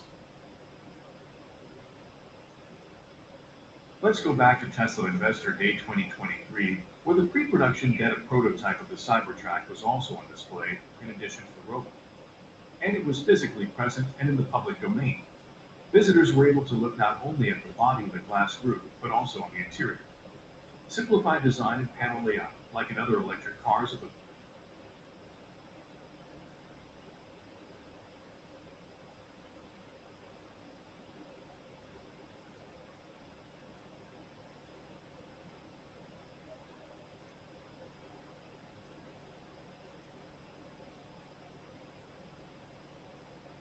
Well, humanoids, robots manufacturing. Humanoids, robots manufacturing is not going to be all. Only on specific things. And in time, they will streamline the factories and manufacturing on many products and services, whether it is consumer or and will this mass humanoids robots take over. You can have certain factories, certain companies and have it in China, but it's not going to be mass. It will increase only to 25%, and perhaps it could be in time when I'm in China, able to travel and see more understanding. But I'm very sure that the target will be 50%, 25% to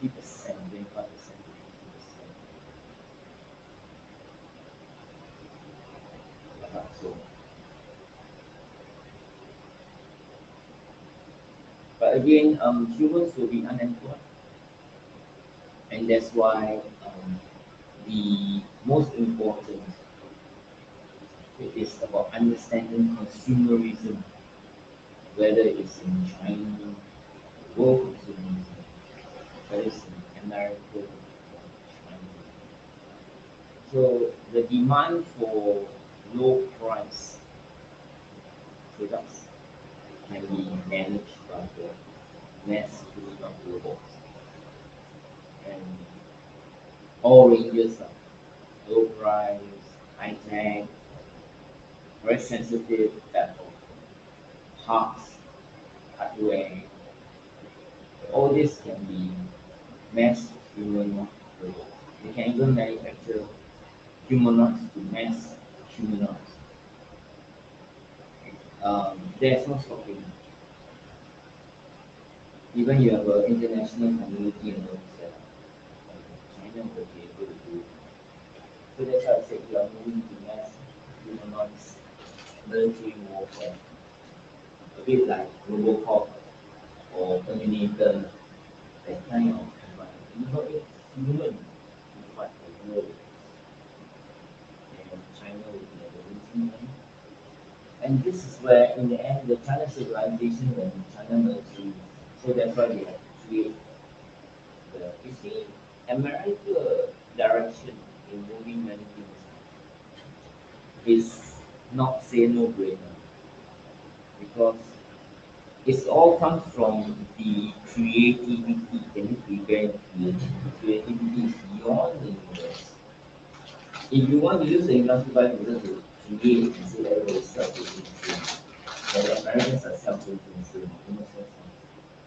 You can have a humanoid that can do many things. They can be for the good. They can be for the dark. They can be for the system. They can be hypnotic devices. They can be my assistant to protect me against health, safety, security.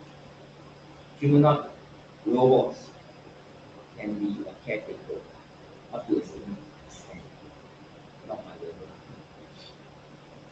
So again, all this will come into place. Now we are talking about time because many things need to manage in the new world. What is the new world? So in the end of the day, whatever it is, uh, they won't because it's very expensive by us at certain time, but it will be much more competitive. So let me write my list first. So again,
When it comes to some of major, I said my major one groups technology in some will establish because this is really evolving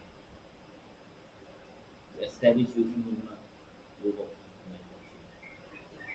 Yes,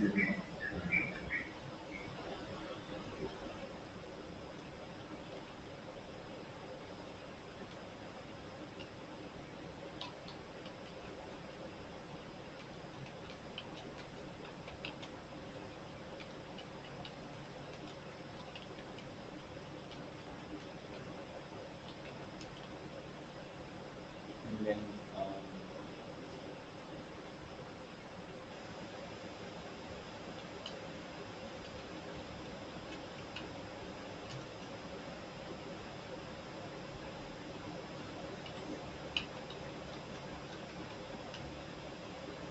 I saw very future, but I didn't know it comes with that concept.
So that's why I say these 7 years, everybody must be self-sufficient.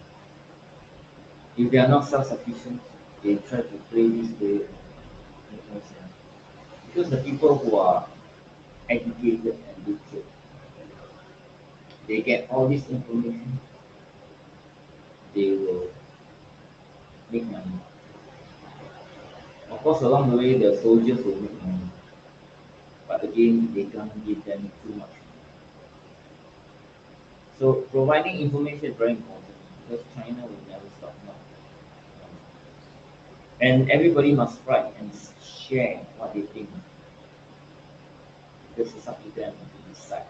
But again, there's no way to stop China. So China is established using humanoid robots to manufacture mass humanoid robots. And to manufacture consumer commercial industrial products and military assets.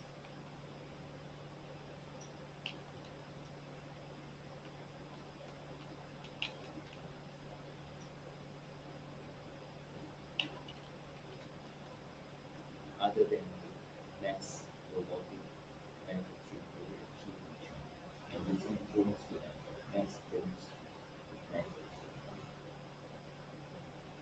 Okay.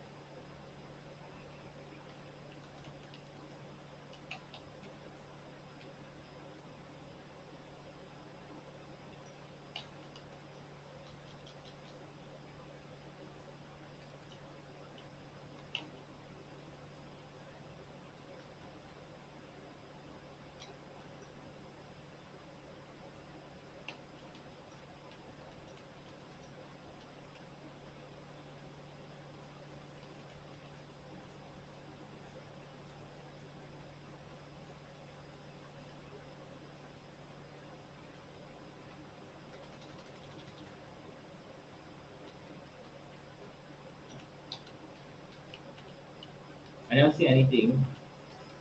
What are the negative consequences in all this? I have no comment on it. I don't give the answers. It doesn't mean that in the end um, the world will be destroyed.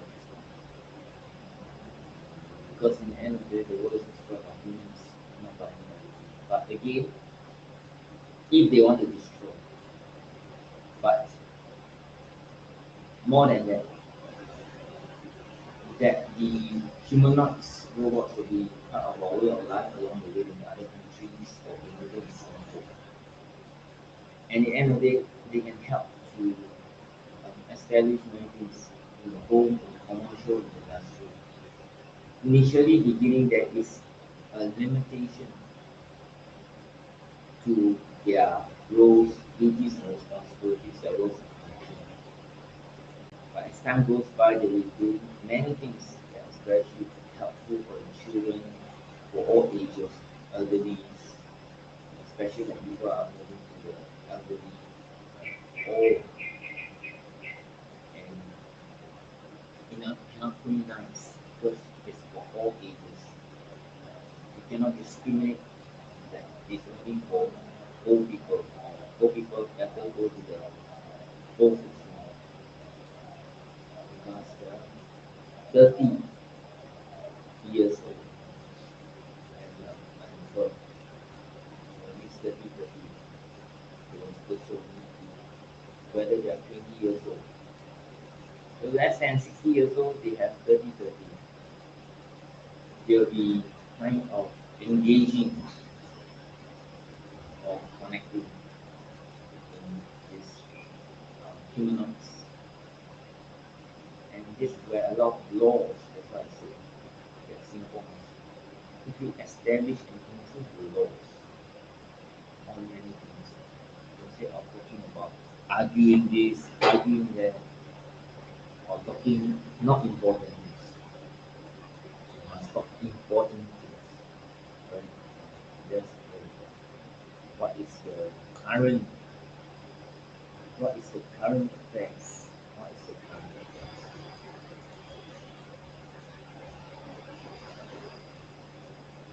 So the more the minority rights user tries to play politics, the worse it becomes for the agents. When they should be focused on making money, that's much more important than money, especially the younger generation.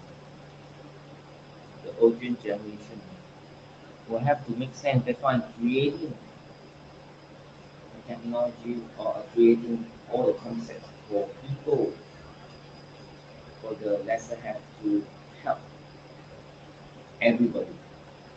The directors actually, the directors to help everybody to be employable, to be relevant, and to lead in whatever industry. You can have all the industry leading together.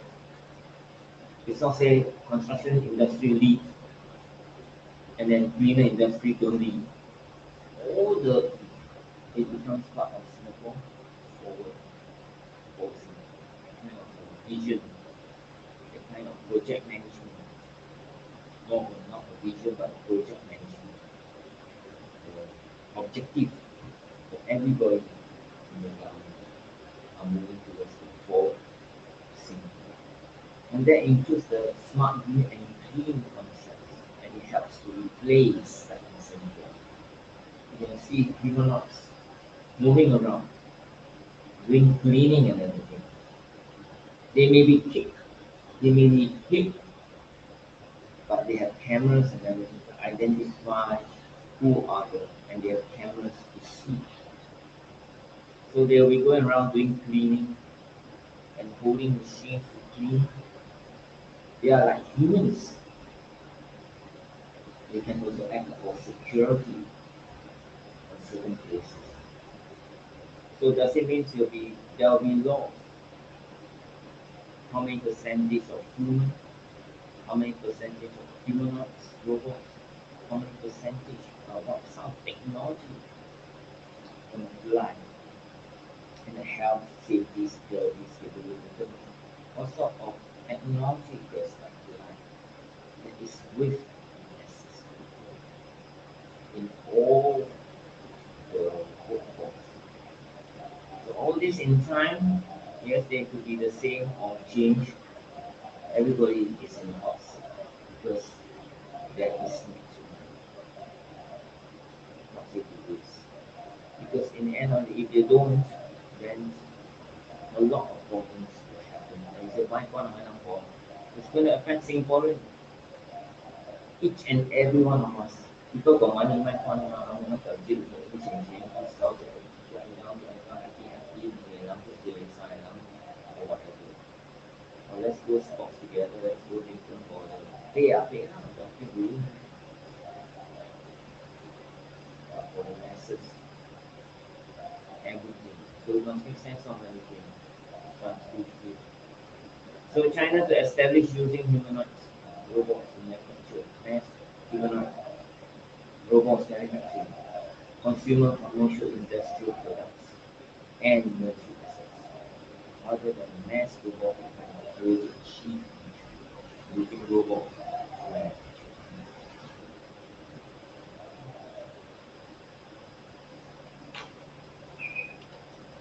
Using robotics to manufacture.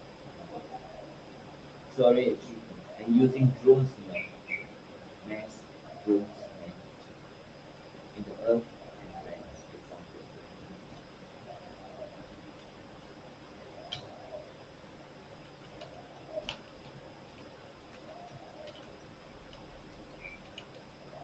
So I don't destroy the world. I highlight the latest so that everybody can gather the intel, try to provide some writings, some ideas, or and transform it into writings. How they look at it, they can even type check GPT, but don't try to plagiarize. They can refer to ChatGPT for answers, but best is they try to come up as original as possible based on how to look at it first. And then from there, they can all their views, very short, one sentence or few words. Then we get all the feedback from different people, and then we can submit how to look at it to the annual report. So these are the things that, in the end of the day, they will, of course, because of the representation of many people, that they look at this, they look at that, cannot say exactly it's me or Mr. A or Mr. B. So I actually have one platform right now.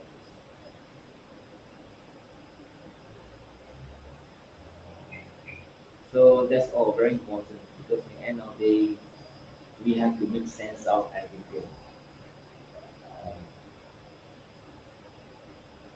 We have to make sense out of everything. Because in the end of the day, China will do it. If America don't do it, China will do it. If China don't do it, America will do it. This is unavoidable. When we talk about economics, we talk about economy. See, China as the manufacturing hub, they will need to improve technologies, including whether it's quantum technologies and everything. They are really sure they have the ability to manufacture large. Maybe this is a part of it, or all the parts. They can use humanoid robots to even much more specific. They can bend down and do this or calm. And later I'll share with you on this topic. So that's all. I don't want to say so much really. I think to go out and go for a walk. Sometimes I just go out for a walk and then just do another thing. So it's amazing what like I said, it will come in time to be able, the emotions, the alita. So remember alita. Api.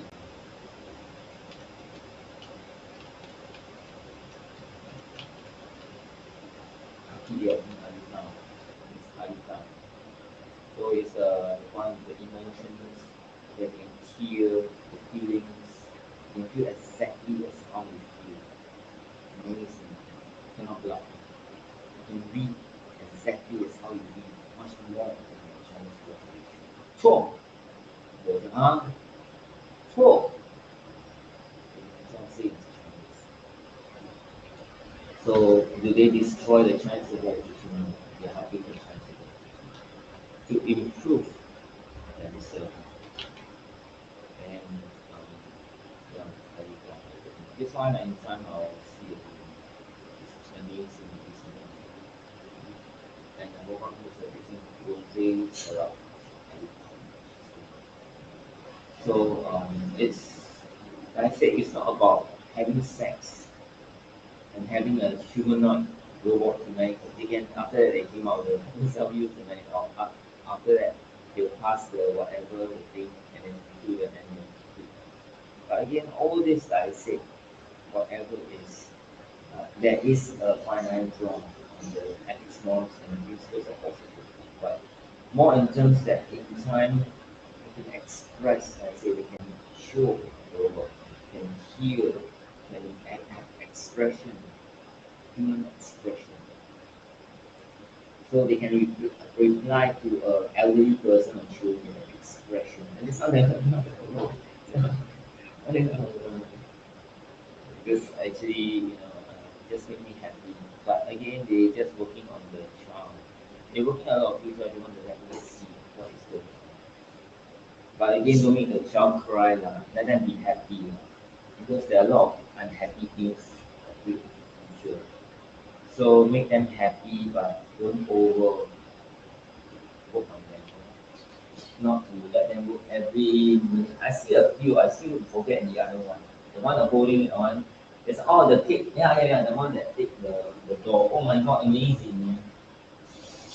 Maybe they say take the door from the left and from the right. I don't know.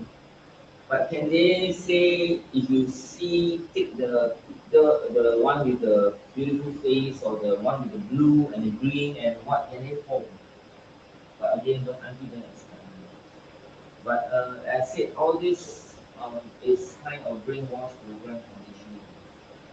And the human robots can prevent, they can deprogram, condition anyone. That is amazing.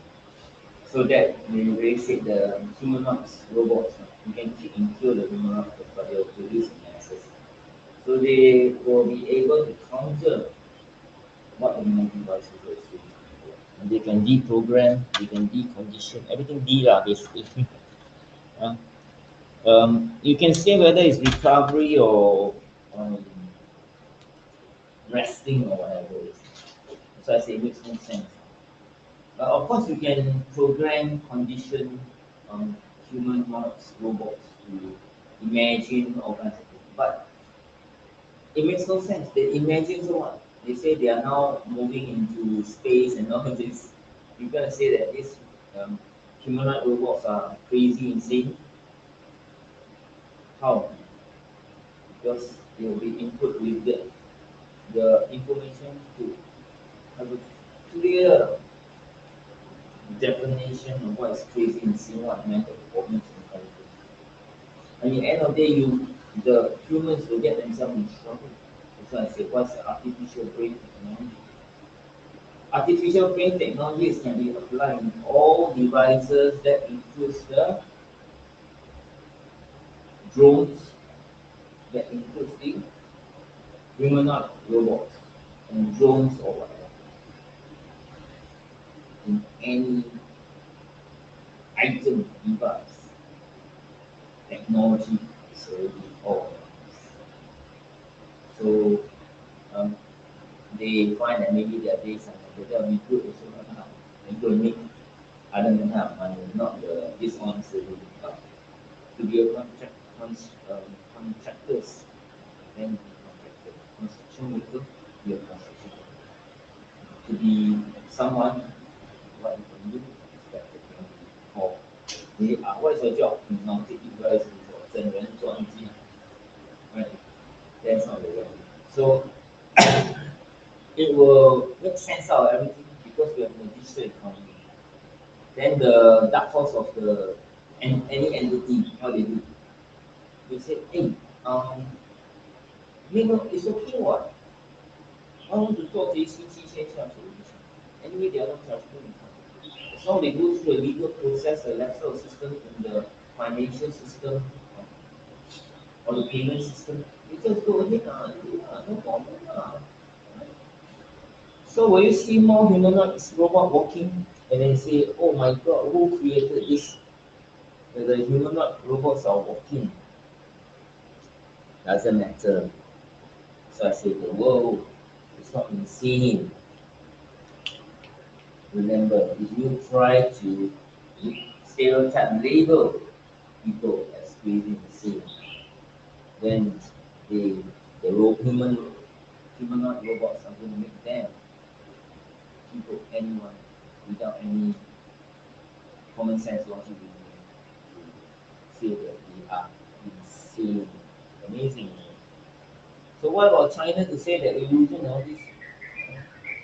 You think if they are in China they will be crazy, amazing, no? So they won't make Elon Musk crazy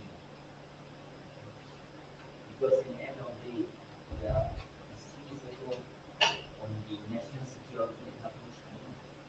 For example, if you choose to understand better about many things.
I don't know who go and do the butterfly. It's strange.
VPN and every vice user try to make me downloadable the things I do my things. They want to make me frustrated or delay by waste time. I can be reverse. It means evening. Then I go to Sentosa. There are many things I can do. I can go.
I'm back already. Let me do my things. I still haven't finished my things.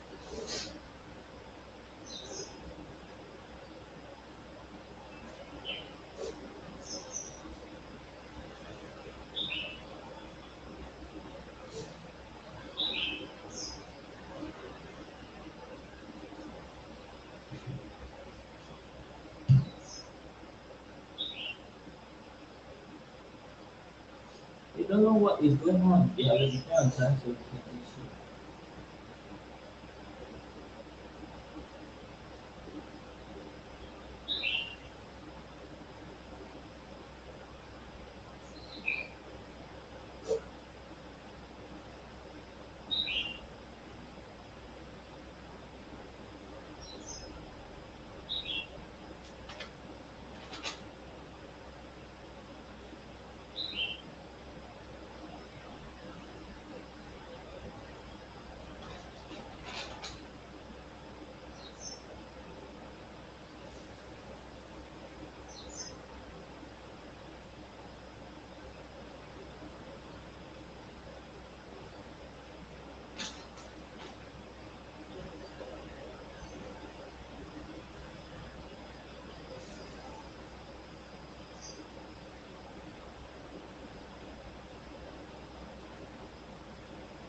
You haven't been to the Sentosa in the night. It must be very exciting to go to Sentosa in the night.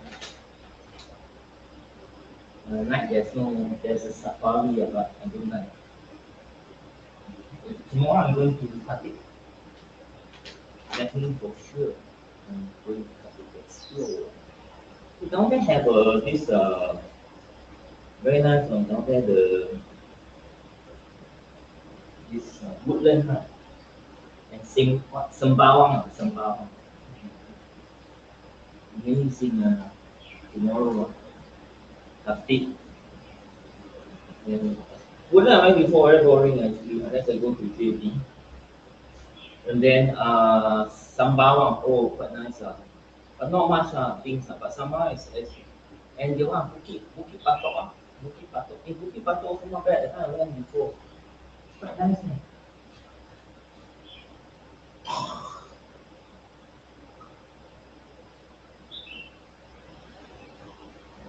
So,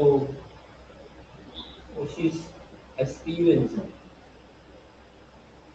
very experienced. You know what? I don't know how I know her. She's very experienced.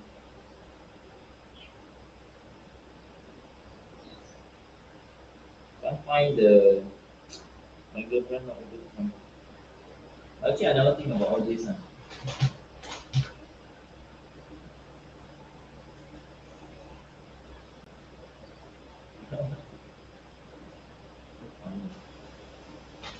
Well, I have my objective now. I'm not gay. Oh yeah, talking about that, the one is June the 1st, right? The LBGT, the gay pride. One in where is it now? Hongkong now. I'm not going there anymore. Very rare. Last I always go there, so I know the place already. So I don't need to go there. And then I'm not interested to go to China now. Hey, when is the very long mooncake is in August. So I have to complete, I think I have to finish my project management. My project management to go to Metro Milan and finish. And then after that I have to go to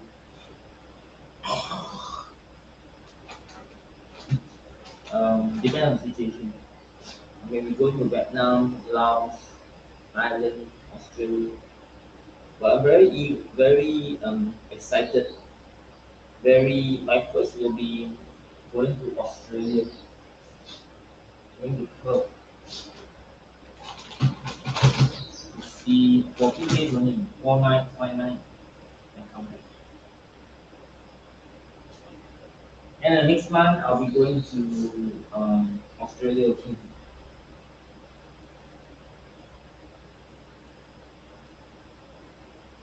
Going to Vietnam, Laos, Thailand is secondary. They just want to link, they also want to link the secret society. Not worth, don't link. Thailand, Laos, all this, Thailand secret society not worth. They do a lot of, the best is doing link. And somehow with the political, it's very, not say uncertain. You do not want to be caught up in the line of fire, the politics. I mean, they can destroy everybody, whether they are for the new prime minister, but it's, doesn't help. You say maybe I go there once, I don't go there. No, I'm not going to finish or not. Whether I can finish or not. So that's why I say no. Because it will take about 1 month for me to finish. Quite a long time. Just 2 to 3 weeks. That's why I said maybe sometimes I don't feel like it. If going for a short trip, maybe going to there only, then next time I think about it. That's why I don't do rush on trip. Say instead of spending time here, sometimes like Memorial Day, it's still there. It still remind many people about Memorial Day.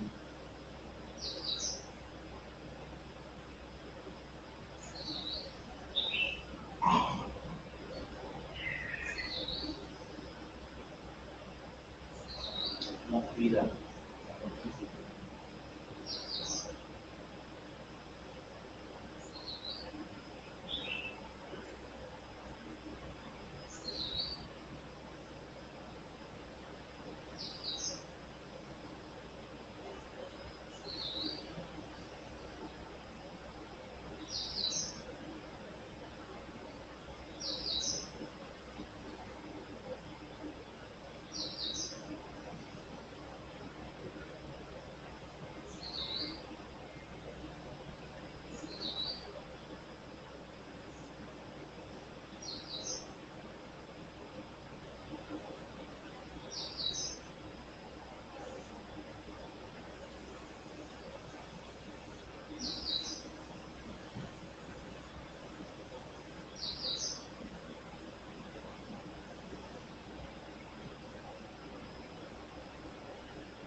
Sometimes they think that tell me to wear this, wear that. Actually, there's no way to prove. They actually try to advise on the girls to wear this, wear that, and they believe in it, and then they want to make you conscious of whatever it is, and don't bother because they don't have the visual. They only just enough.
some of the innovative ones, even others have one novel like this.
Sometimes they want you to create the make believe to believe, believe to make believe, don't believe, because there's no way to prove whatever they are doing.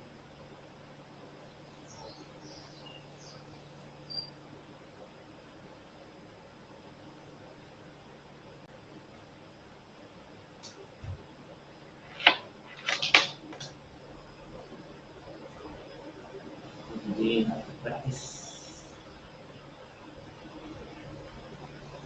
from dry run. You want to go to Turkey? If we cannot, we can. What is called our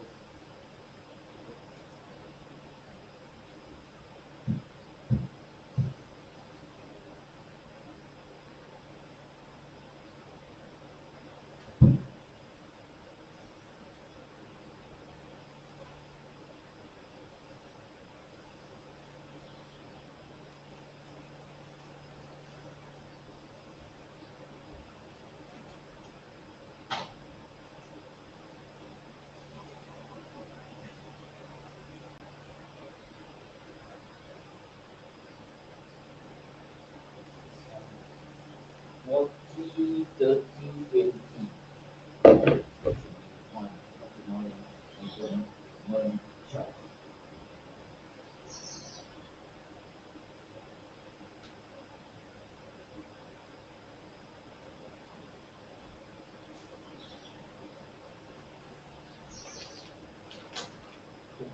30, 20, 19.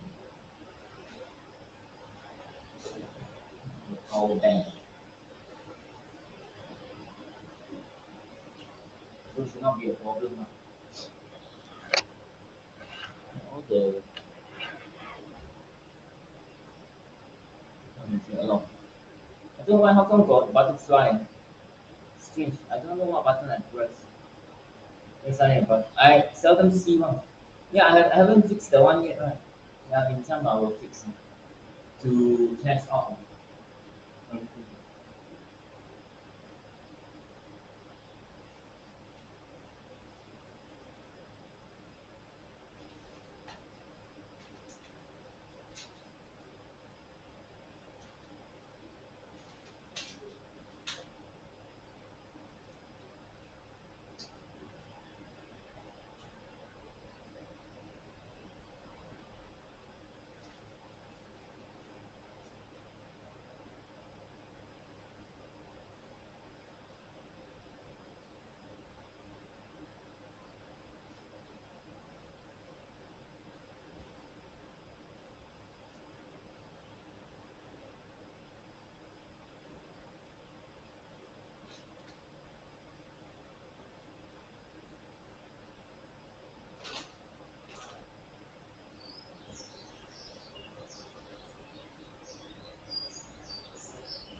of the power.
Every this Saturday, Sunday, the activities to use the device,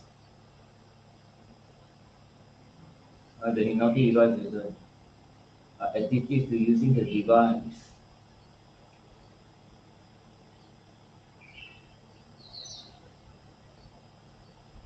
So sometimes they are talking to themselves that they want to leave the place. They cannot leave because I'm around. Actually, they are around. Sometimes they don't leave the place.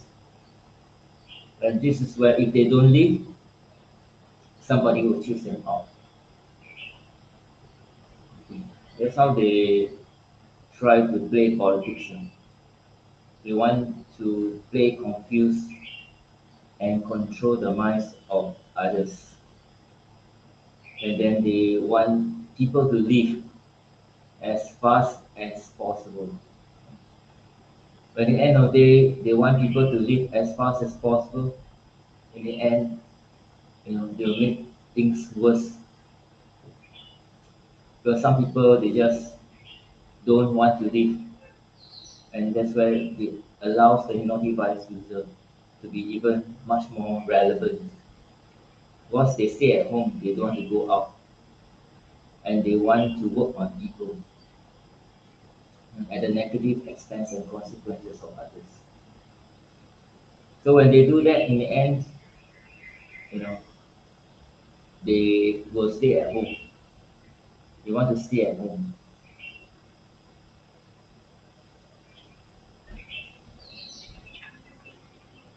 They do, and I was just speaking with someone whose little boy isn't feeding very well, and she pulled whatever he has, and now.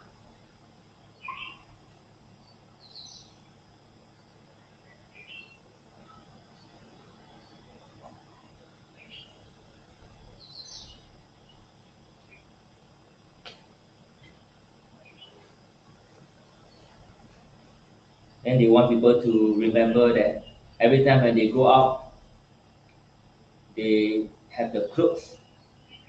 And the clothes that they wear is that the hypnotic device will influence me. Which is actually not true. It cannot be proven in court. They just want to make you feel guilty. Okay, later wear these sexy clothes. Oh, you see, the hypnotic device are the ones that try to psycho you to wear these sexy clothes. And this and that and that and this. They try to show relevance in their influence when they shouldn't show their relevance in the influence. So in the end of the day, like I said, this one may not be later life. So, how come this one? Are you still ready?